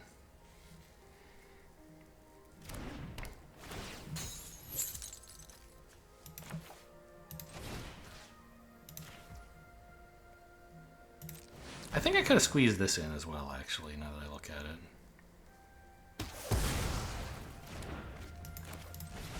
If I'd cast it first, my next spell would be 2 cheaper, so this costs effectively only 1, which I do have. Whoops.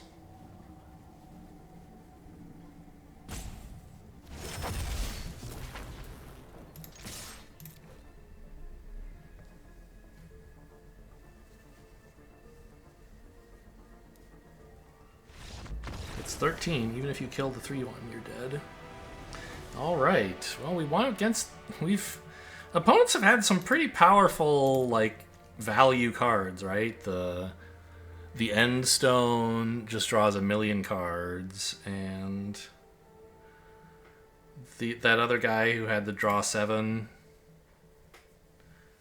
But, I mean, you just can't stop me. I'm unstoppable, unable to be stopped. How many synonyms for unstoppable does English have? There's a lot. Right? Inexorable. How do you even pronounce indefatigable? Indefatigable?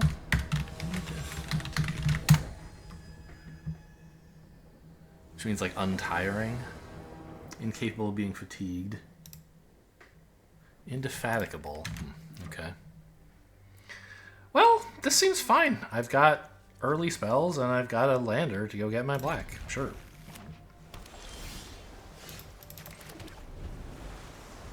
Relentless. Implacable. Lots of good synonyms. I mean, this is not... You want the warp spells to be doing more than just this. Like, you want to have some other use for them. Okay, that definitely goes to the bin. That's a great hit. And I need more lands. I can't afford to keep a board clear here.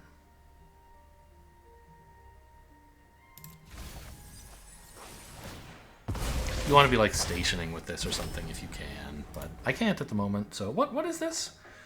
2 mana 2/2 that makes drones when you cast your second spell. Well, that's pretty cool for you. At least they're not casting their second spell this turn, hopefully.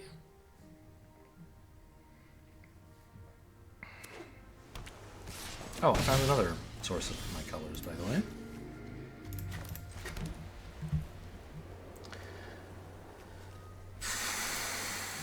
Well, I guess the fact that this gives me black is pretty important. Like fast black versus the lander would be slow black.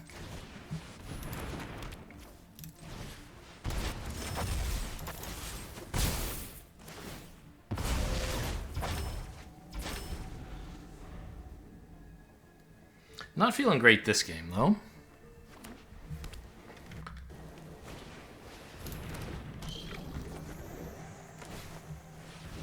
Oh, no. Oh.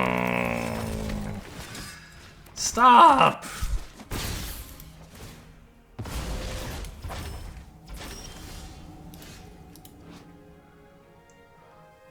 Okay. I need to kill something, probably this. I guess I can kill 2 things if I want.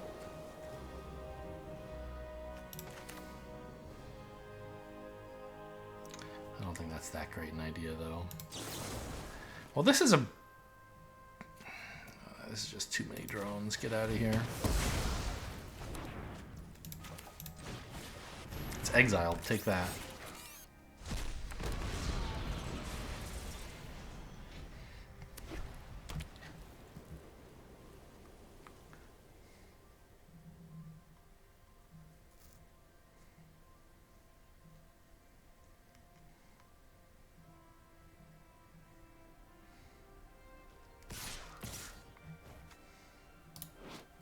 It's another kill spell. Yeah, I'm not blocking a 1/1, obviously.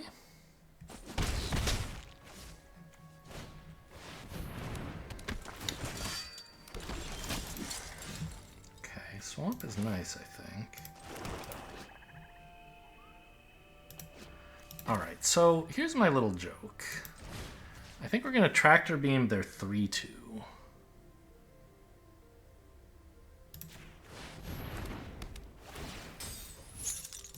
And then Bone Splinters their other 3/2 to get my own drone.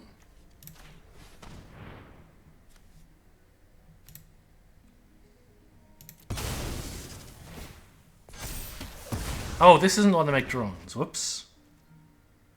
Okay, I guess I killed the wrong one, given that I had Tractor Beam in hand. I should have killed this. Stolen the 2/2. Did I know I had Tractor Beam at the time? I think like it was in my hand, but I hadn't processed it.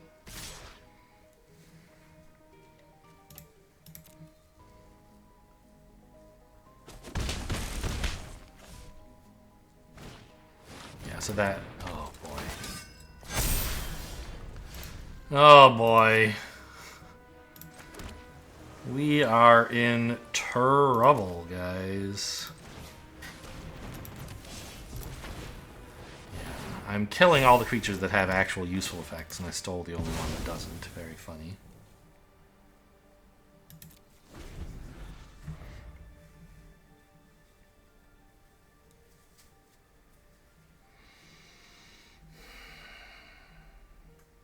I didn't do it on the same turn, but I think I just didn't want them to make any more drones ever, and I like immediately... but I don't know. I'll have to look at the footage on that one and see, like... did I actually have the chance to Tractor Beam the 2/2 instead of killing it? I think I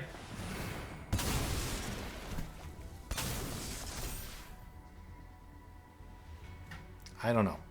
I think that was a big blunder, obviously. Oh, good. They've got another. You know what? I'm just gonna cast one more spell and then concede. How about that? My one board clear is in the bin. No way to get it back.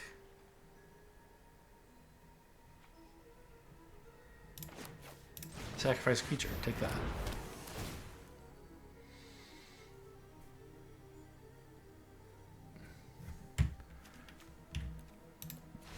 You don't even have to pick.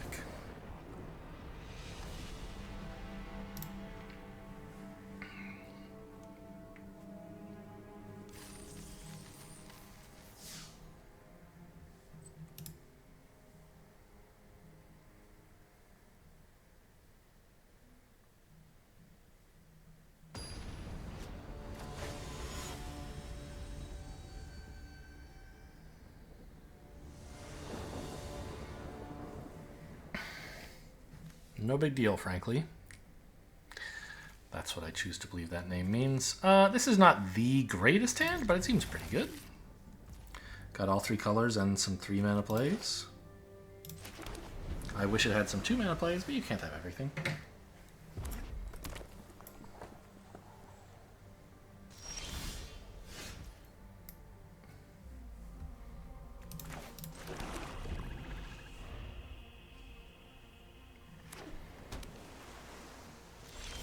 Leading with the swamp here rather than the plains, I think is like, it's not super important, but I think it is a better play.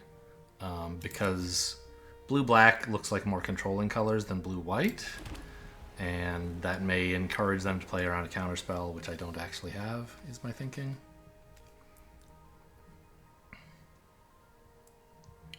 I'm sure like 1,000,000% of the time it's not going to matter, but like maybe 1% of the time it would. I mean, this... I think I kind of just want this guy. I don't mind if it dies.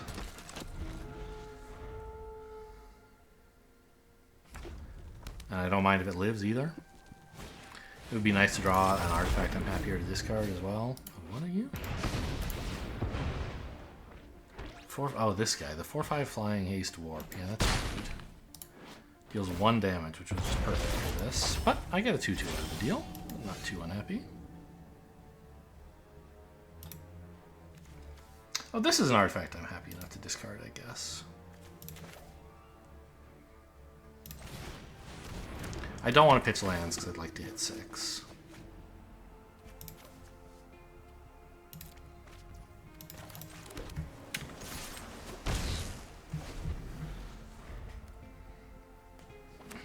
Heck, I'd like to hit 5.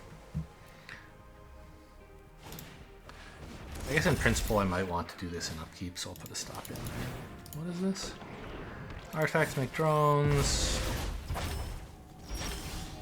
Sorry, slow down, what? Artifacts make drones. It warps for a single color, or hybrid. It becomes tapped, untap something. Including a land, pretty cool.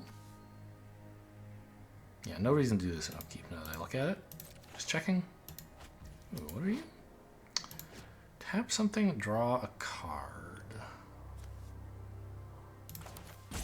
Sure, I guess.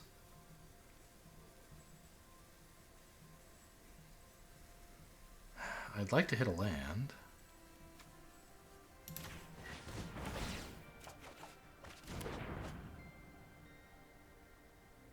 I got my land.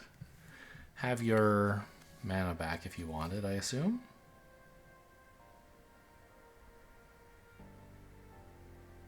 It says permanent. You can target lands. Okay, thanks.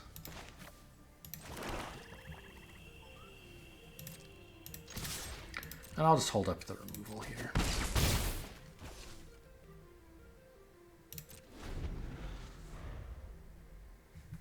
Nothing seems especially urgent.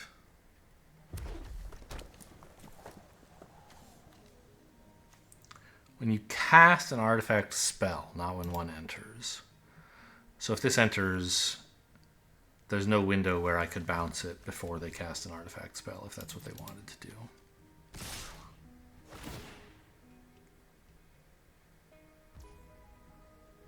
That's fine. If you have any instants, by the way, you can like tap for mana during the attacker's step in response to this trigger and get 1 extra mana out of it that way. Vanilla permanent. Okay, so that's not doing anything at the moment, and I'll bounce it.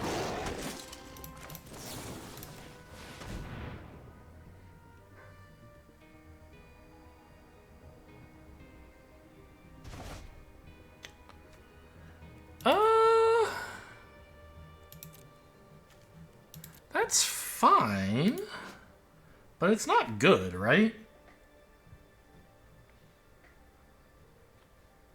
Like, I just want to cast a 5 or 6 mana spell next turn, and I still want to hit more lands? Get out of here. It is like, I mean, they're at 14, we're attacking for 4. Looking for lethal over the course of the next couple turns is something I should be doing, but I don't think this is good enough.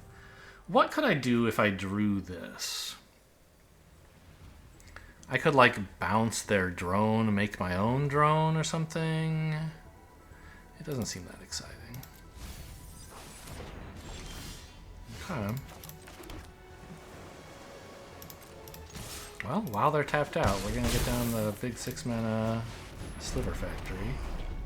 What is it called? Thrumming Hive Pool. Slivers bring me back to my youth. I remember that was I played a very small amount of Magic in junior high. I remember slivers were a thing I was excited about just because it was like, wow, it affects everything.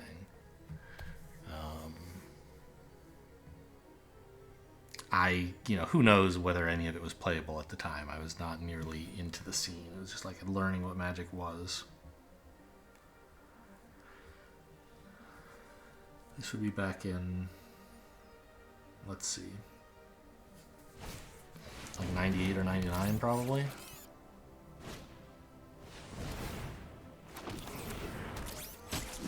97, somewhere around there.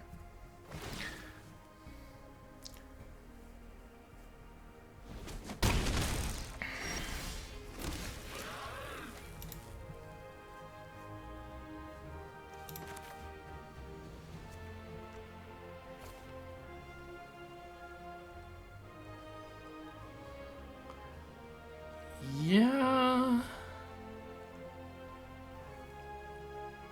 I guess this is fine.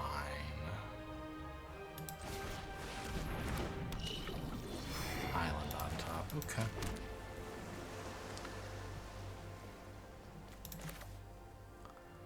So I think I'm happy enough to exile this. Destroy it, excuse me. In exchange for something. I guess the 2/2 is worse than the 1/1s. Tapping for artifact mana doesn't seem very important. Whereas being able to kill like a 3/1 in combat seems nice. So let's get rid of this.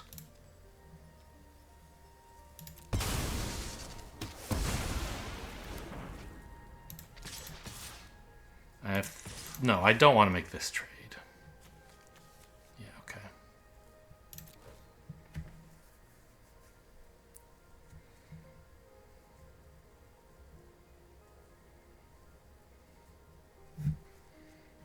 So they have this hasty guy again. I guess that's one reason these guys are worse. But they can still target my slivers with this. Even if I sacrificed one, there'd still be another for this to hit. So I don't know what I'm gonna do about that. I'm pretty close to dead though, aren't I?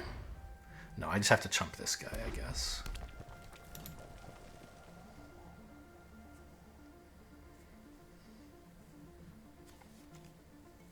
Five mana.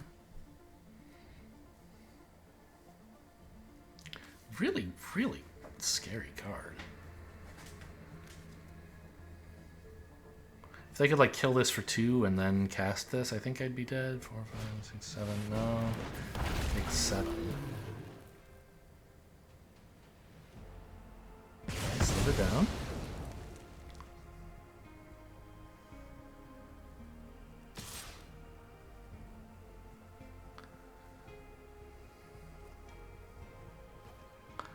I don't think I chump if this is all they're doing. I can banish this next turn and still have things pretty much under control. And I will attack with all the slivers because they have to block something or die. And every creature they block with a sliver is a creature they're not getting to attack with. I think that's right. I could die here pretty soon, though.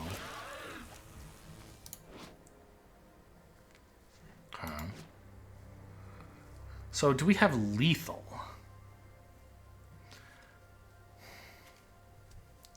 If I kill a ground creature, then yes, right? These can only block flyers. So the 4 ground creatures against 1, they're each getting in for 2. They can only block 1, so 6 gets in.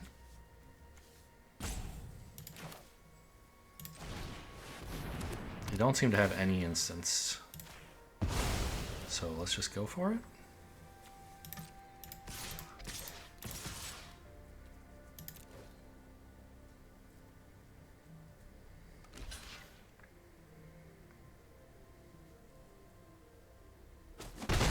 Maybe I should have jumped last turn, given that I had people. Just in case they had some pump spell or something, but they only had 2 mana. I don't think that's very realistic. I think it's much more likely that they would have had a 2 mana creature they could play that would make this lethal not work.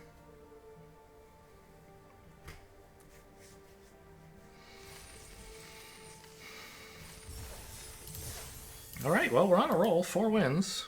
I think you need 6 wins to get your money back in sealed, which is kind of outrageous, but I'm sure if you cared about the packs or the cards, you know, that would be lovely for you. But since I don't play constructed, the gems are all that matters, and sealed is a very bad deal for that.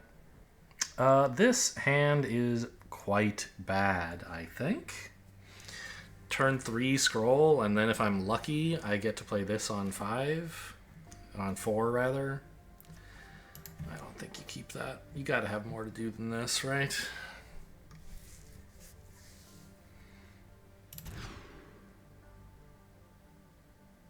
This isn't great.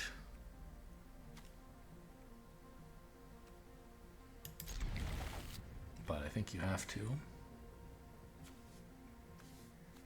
Pitch the 7 drop, I guess.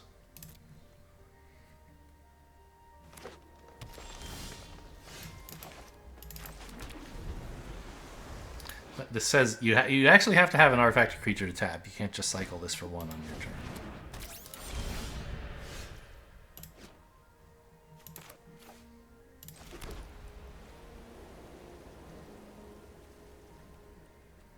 I guess I can tap it in combat. No need to do it in their upkeep that I can think of. Is that a Stomping Ground? Pretty cool card. Ooh, okay, yeah, glad I found something better to tap.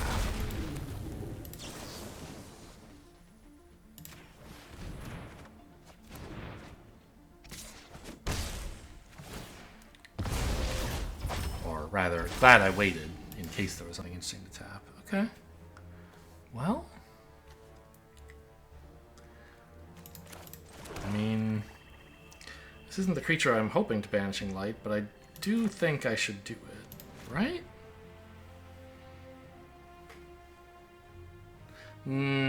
Yeah, because it's going to make this better later. Yeah. We just have removal on 3, 4, and 5, and then board clear on 6.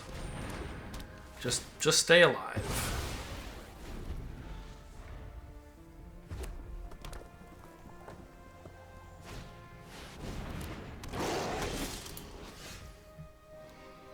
Okay, I'll take it.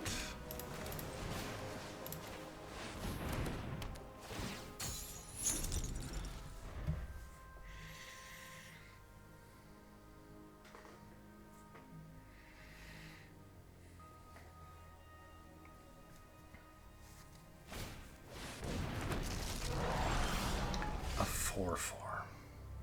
Well, I hope you're not too attached to it.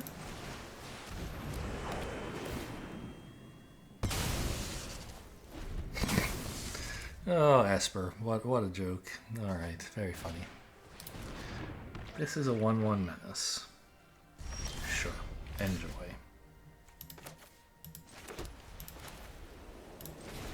I don't have the second black, so I can't clear even if I wanted to, but this is clearly the better thing to do right now. They're probably going to have a way to destroy an artifact. I mean, red loves to do that, right? But what can you do?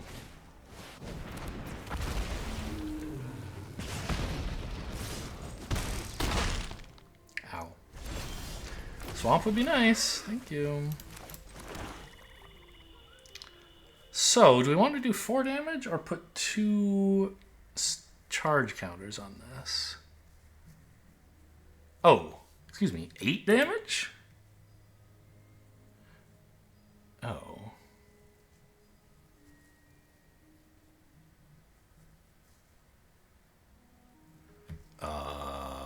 Well, 8 damage, I guess. Well, or 4 charge counters here, but I'm suddenly thinking maybe I shouldn't clear the board because I can just kill them next turn?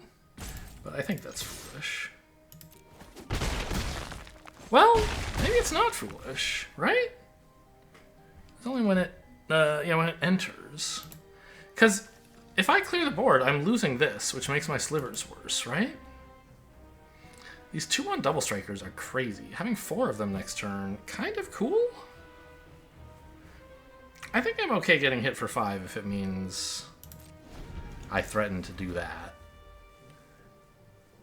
And then if they, can stabilize somehow, I can clear the board at that time.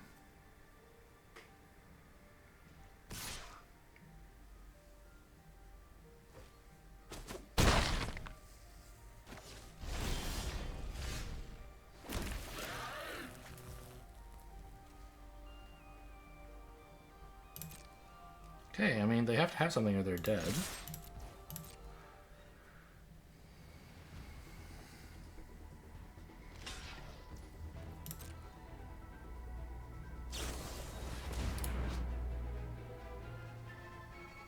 Okay.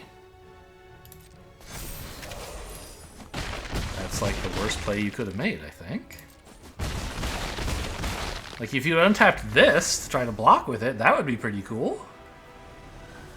I would have bounced it then. Okay. I tractor beamed secretly the best card in the whole set for my deck out of red. Why run mountains when you can just take the best card from your opponents, right? Giving those slivers +1/+0 is very powerful.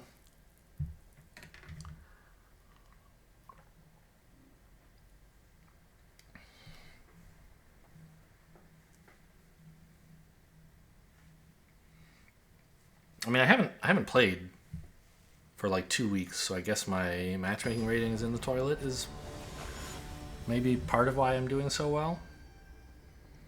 Von Kopf? Like, of the head? Kopf is head, and Von is like from. Huh. This is a bad hand. Banishing Light is the only spell I can cast. I have a bunch of blue spells and no islands. And a 7-drop. This is also a bad hand, but is my average 5 better? Maybe I have to hope I get something out of this. Because this is one of my best cards and I can cast it early. That's kind of cool. Any black or blue mana kind of gives me something to do. No, I need double black for this. Oh, man. No, I can't keep this. It's all 6s and 7s and double colors that I don't have any of yet. Okay. Now this is a keep.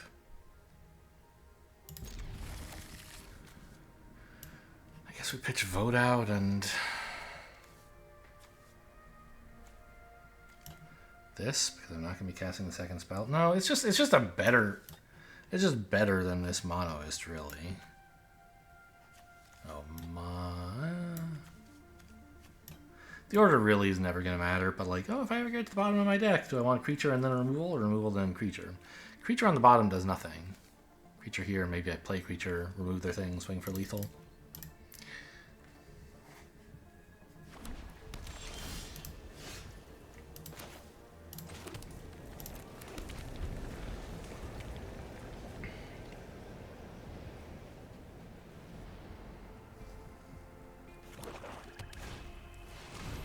Hey, I had that in one of the hands I'm not currently keeping.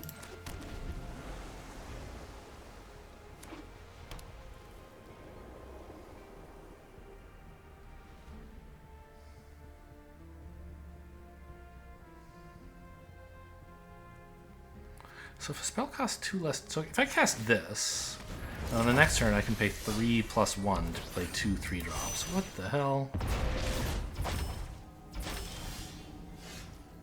Okay, but I don't have anything in their graveyard, so all it did was station this. Okay.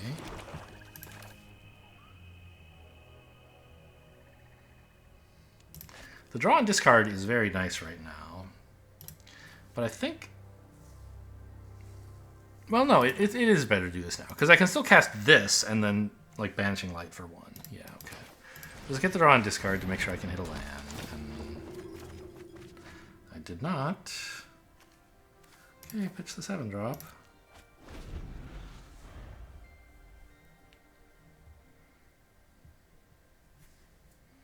Any untapped land, which is all of my lands, lets me cast 2 3s next turn, which would be cool. Okay.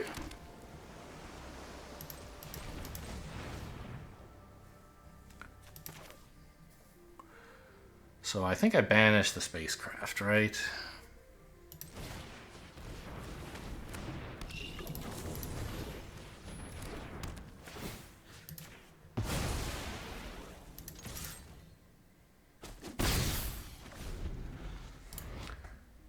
Non-creature, non-land permanent from your graveyard. Okay. So they don't have anything in their graveyard. This is just a 5-mana 5/4 flyer, which obviously is very frightening, but I have ways to deal with it, I guess. Sort of. Do I have double black? Why is it telling me I can cast? Oh, I can warp it! Oh, from hand. That's true.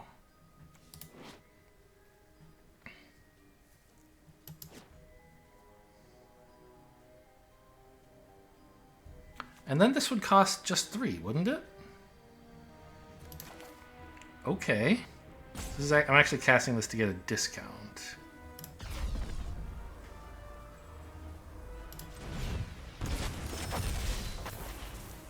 Yeah. Cast it now before combat, just in case this guy dies in combat somehow.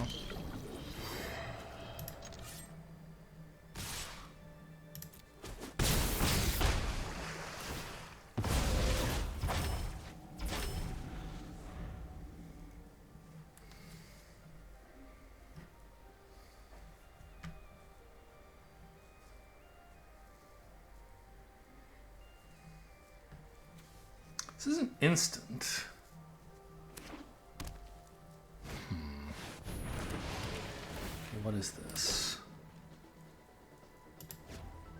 Alright, depressurize kills that. That's cool.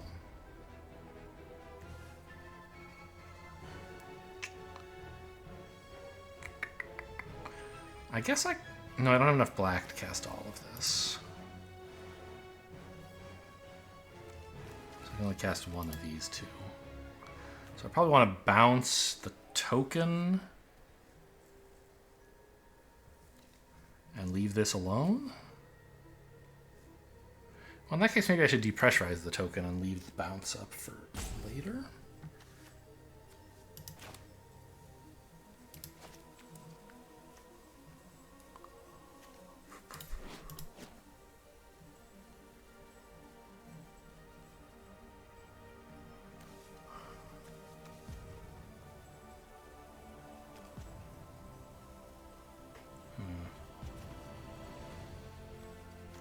Well, we're clearly attacking with everything. And then... I don't know which is more useful to get rid of this. I think depressurize is a little bit... I don't know. This kills tokens more effectively. They're not going to be attacking for a little while.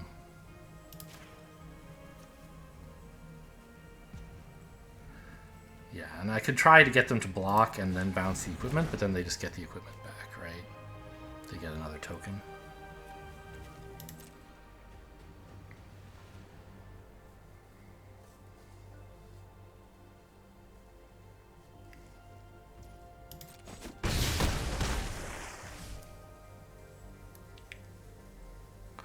don't know. I guess bouncing this is better than depressurizing it, so maybe that's why I should have done it the other way.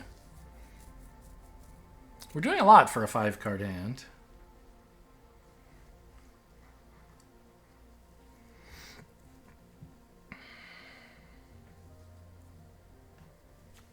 What is this? Oh, Blink Moth Nexus again. Oh, I didn't look at the art last time. Kind of cool.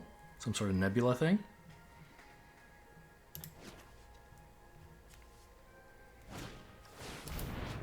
Okay.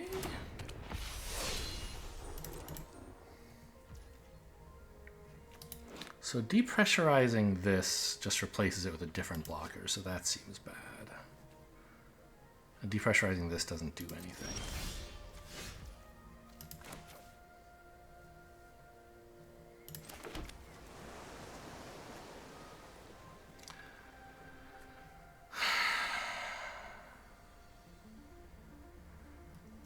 So I kind of have to embrace Oblivion here first, right? But like, I don't want to sack anything, but I kind of have to. See you later, buddy.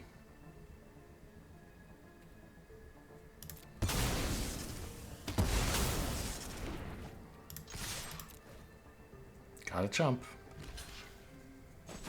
They get a 2-2 back, so it's not the worst chump in the world. But this 2-2 can't fly. This doesn't get flying, does it? It does!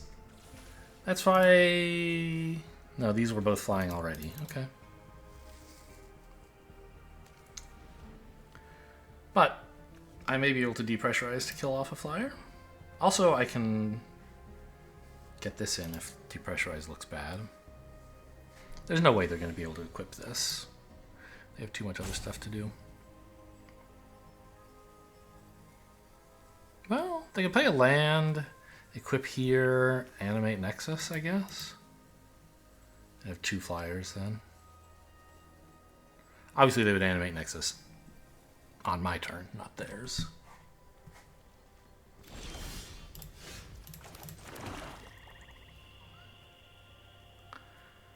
Huh. So they're planning to block with Nexus here. I have depressurized to kill it. I could instead run this out, and then they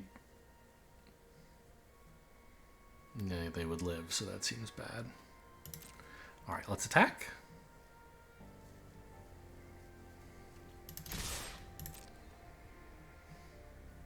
Wait for them to animate the Nexus. But don't let them block with it, just depressurize it. And that resolves.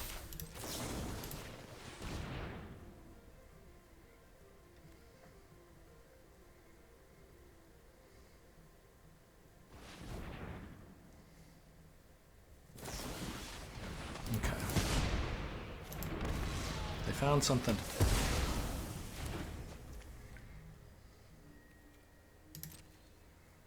Gonna jump or no? Go to 1? They know I'm empty-handed, so...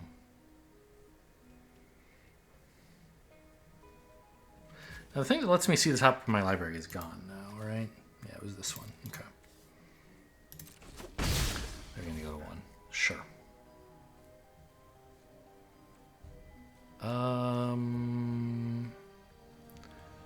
I think you're supposed to do this now. I'm not surprised. Like, there's nothing I have that would surprise them. They know what's in my hand. And this way they can't, like, respond to me shuffling with topping my creature. If they happen to play, like, island, top your creature kind of thing.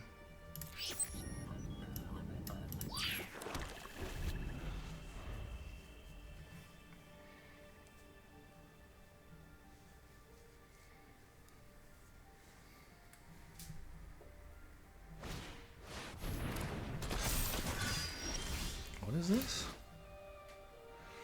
Okay. So they have to block both of these. But they can either block here and these trade.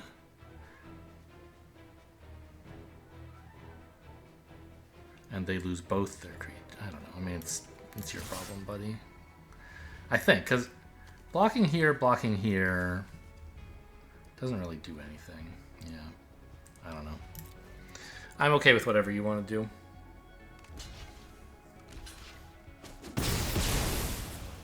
I think I'm more okay with that, but I'm not sure.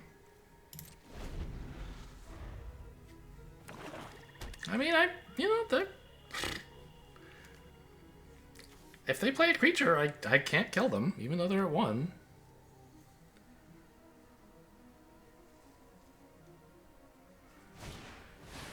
What is this? It has lifelink.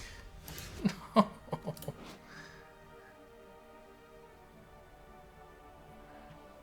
It's a 5/6 flying lifelinker. What? What is this, man?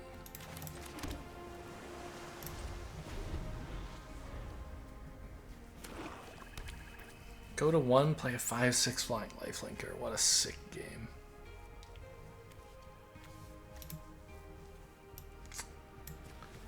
I don't know. The way I use Depressurize and Desculpting Blast still seems questionable to me. Yeah, this is real bad.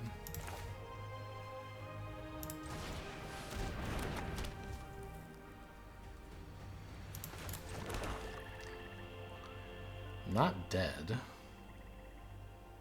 But if I cast this, I am. Can't do this, right? Yeah, don't have 7 untapped mana.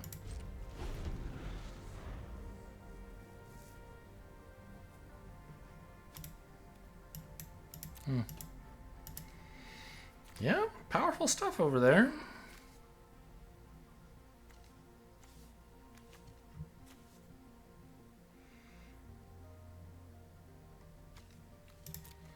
Annoyed that I had to take this engine with my Banishing Light. Oh, I am dead because this can give... This gives other creatures +1/+0. I see.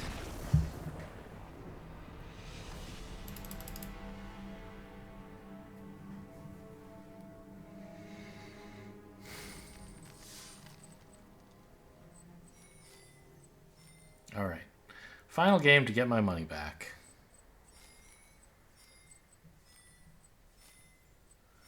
I guess aside from 2 to 3 is the most important, right?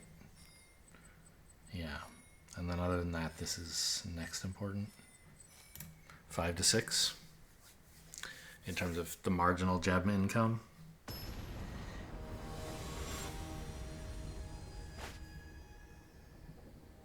It's Kellen. I knew a girl named Kellen when I was growing up. This hand is not great, but I think it's fine.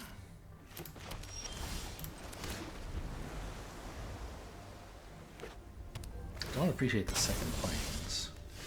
Oh, this is just their bridge, okay.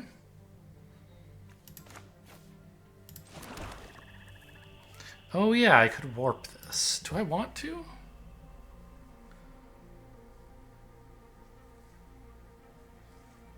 Get in for 2 now? Lose the ability to warp it in the future?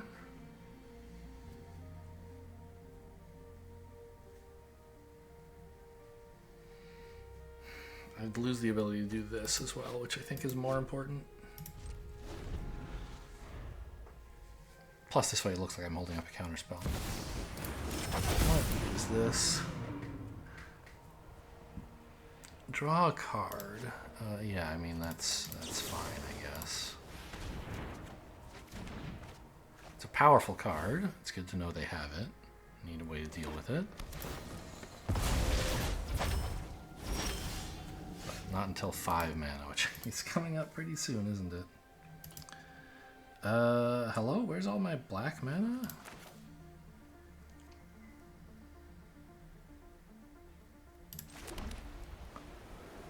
Well, I mean, warping this now is as good as ever, I guess.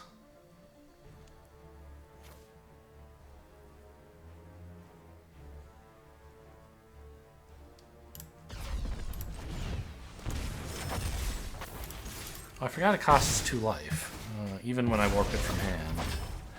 Right. So, making us both take 2, maybe not the greatest use of my resources.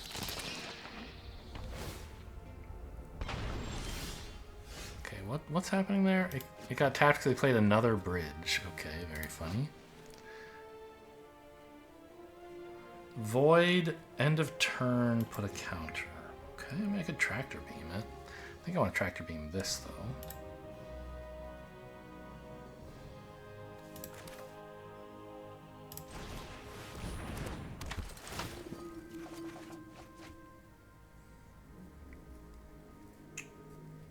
Oh, I should have kept this in hand so I could discard it. Ah, I see.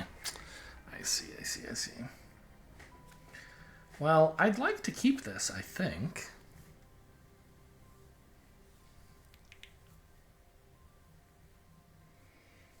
But I need my land, so what am I discarding instead? The Whale and the Beckoner, maybe?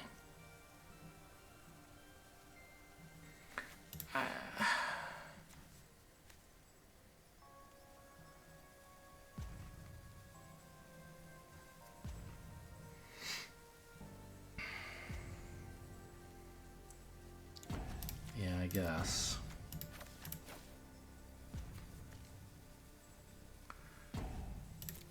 I could be greedy and try to pitch a land, but it's really important that I keep hitting lands here. What is this?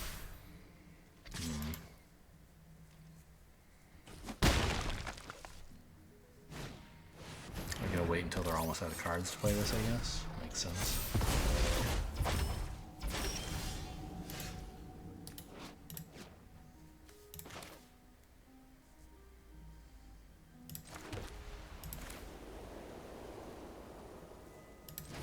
I think I need to banish the 4/4.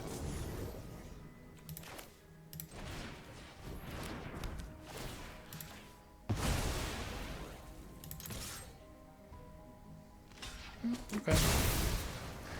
I thought they might have ambitions of making this bigger. Oh no, this... Okay, maybe I shouldn't have made that attack. I sort of forgot which creature this was.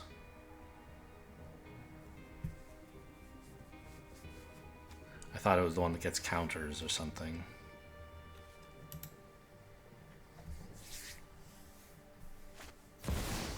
Okay, they're just riddling. That's not too bad.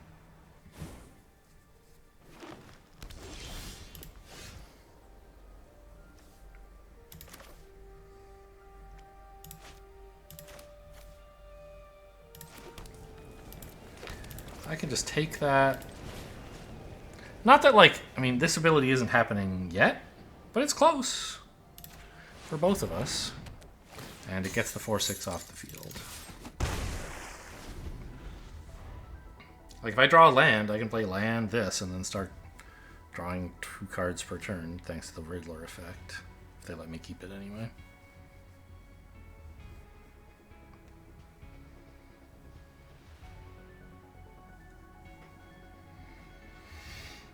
One imagines that they won't let me keep it. No, okay, it's just killing a guy. I don't care about that, really, at all. And then they're killing the Riddler, so I can't draw. I see. They had to kill the other guy to trigger Void so they could get the Riddler. Alright, that's fine. Well, here we go. Not countered.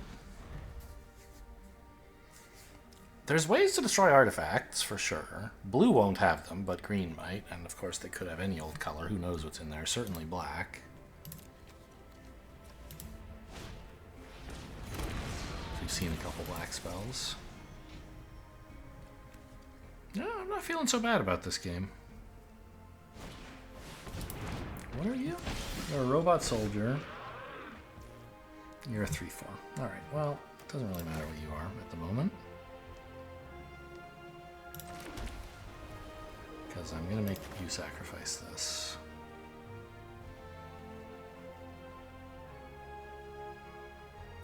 I could do this instead, but I don't see any reason to.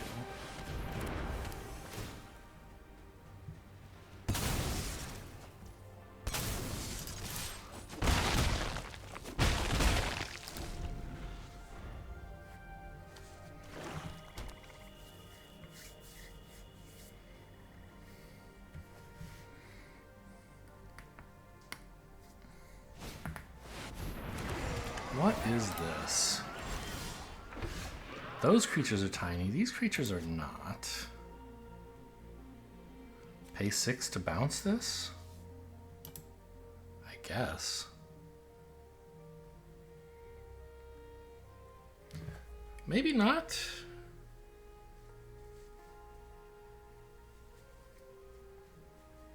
Maybe, yeah, I think I take this turn to just get my spacecraft online, actually.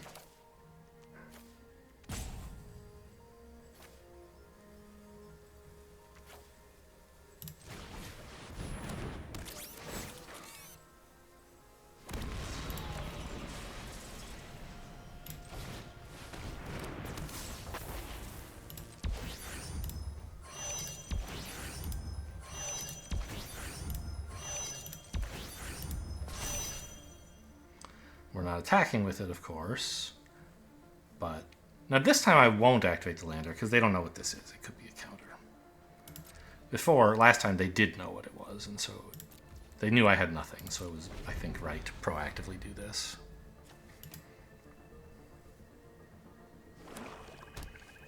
I don't know. Maybe I should be playing around the big board clear. Because, like, how else am I losing? And therefore I shouldn't have animated my creature? Okay. 10 and sack. I need lands, which is 4, so they can't do that.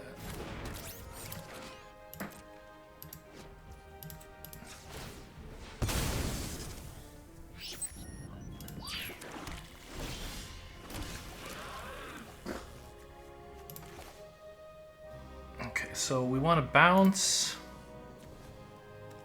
Oh, this has hexproof? So actually, if I want to kill all of this, I would have to convoke. But I think I can just, like...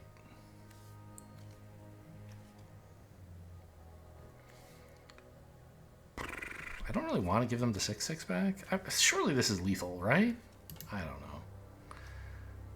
It's lost in space, the 6/6, I guess. No, don't give it back. Just convoke. Or vote it out. Yeah.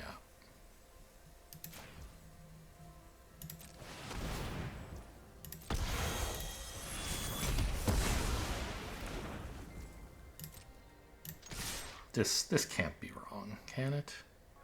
They block 4 and 3. They take way more than 14.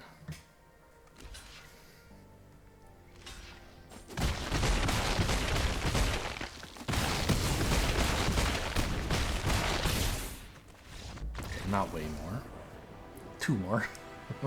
They could have blocked 2 more damage if they'd wanted to, which would be exactly 14. They could have blocked my 4-power creature instead of a 1/1 double striker. Alright, we made it to 6. Getting my money back. This has been a free introduction to the format. Plus, progress on the dailies. Well, I'm pleased. I didn't think I had built much of a deck. I thought I had my doubts about the white splash, but I've been happy with the white cards, and yeah, there have been some mana problems on occasion, but not like every game. This is not great, but I think it's a keep. I have my 2 main colors. I have a way to draw to look for more lands. Removal, a powerful creature. You really want to do that? Warp it to gain 1? I think you should be saving the warp for when you can actually trigger the draw. But I guess if they're planning to play it on 3 anyway, sure. You might as well gain the 1. So depending on what's in their hand, that could be a reasonable play. It's just not one I would expect to see that often.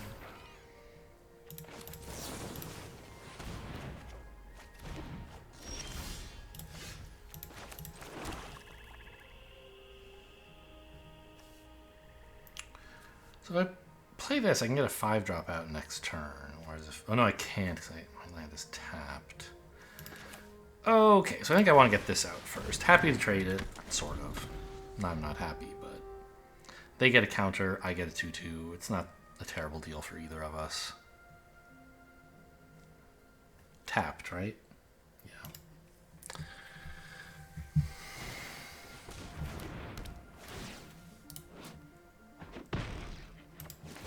Rude!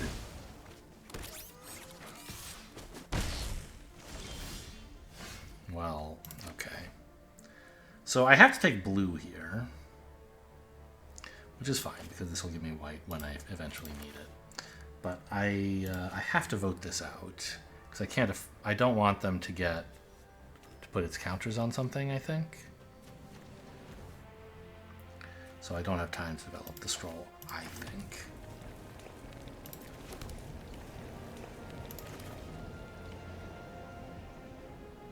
Like, this kills a 2/4 and it stops them getting a counter on something. It seems cool.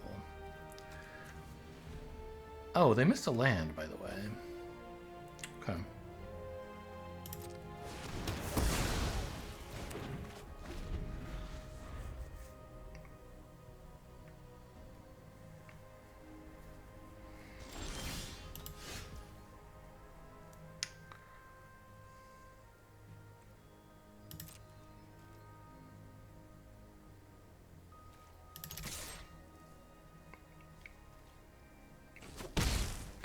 So if I cast the scroll, it would guarantee I can cast something for 5 next turn. This would give me a lander, and then I could cast the scroll and crack the lander next turn. That's not really what I want to do. I want to make sure I can do something next turn. Exiling their graveyard doesn't look that important either. I guess this does give them some breathing room, whereas if I played the 3/1, they'd be under a lot more pressure, but like, if they're really struggling to do anything, that's when you want to, like, close your grip, squeeze the life out of them, right? But I think here, being able to, like, make them sacrifice whatever creature they play is the way to apply more pressure.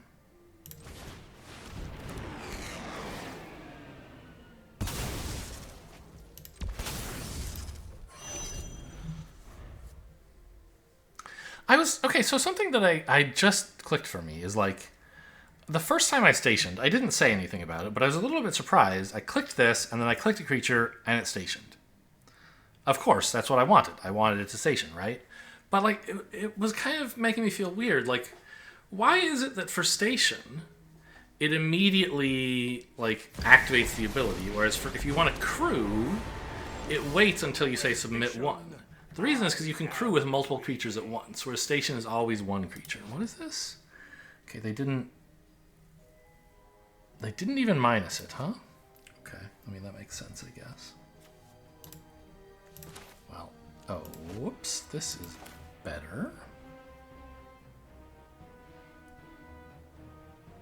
I think. Actually, maybe not. Maybe I probably want to actually crack the lander this turn.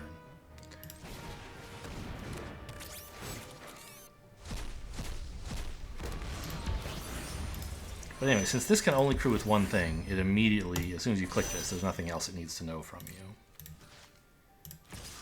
So it immediately activates. I have bigger schemes to tend to.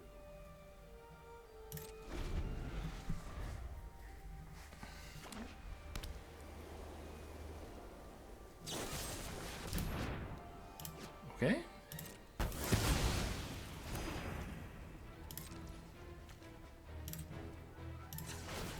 I have double blue, I have double black, give me white, please. Well, actually, I might want to sacrifice this someday. Plus, this wants me to have a plane, so yeah, give me white.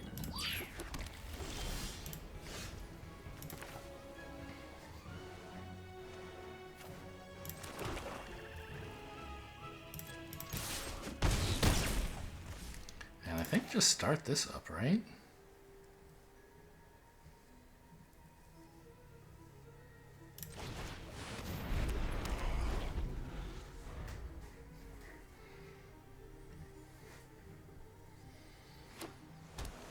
Oh, they found blue.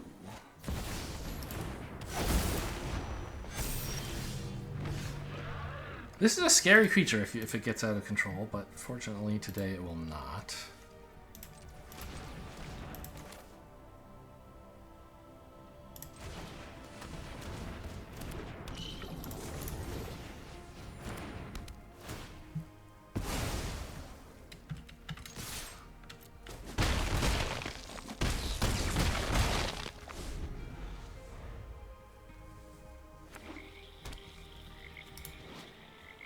Nesting Grounds. That was from LCI, right? Had that existed before? Was that a throwback at the time? I gotta look this up.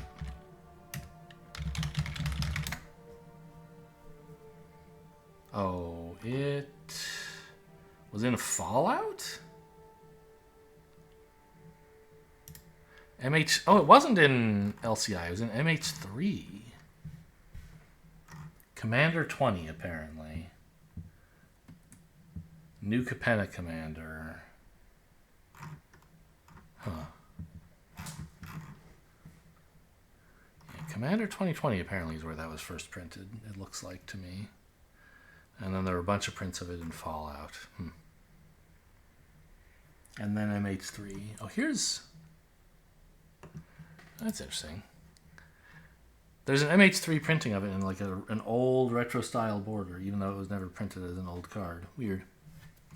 Anyway, I mean, 7 wins. That doesn't usually happen to me in Sealed or in the first game of a format. So, cool. I'm a genius, and I'll probably just keep 7 winning for the rest of my life, if I had to guess. There'll be some more Magic videos coming up. I don't know how many. I can't make myself stop recording them, but eventually I do get a hold of myself. So I hope you Magic viewers out there enjoyed this, despite the length. Thanks for watching, and I'll see you next time.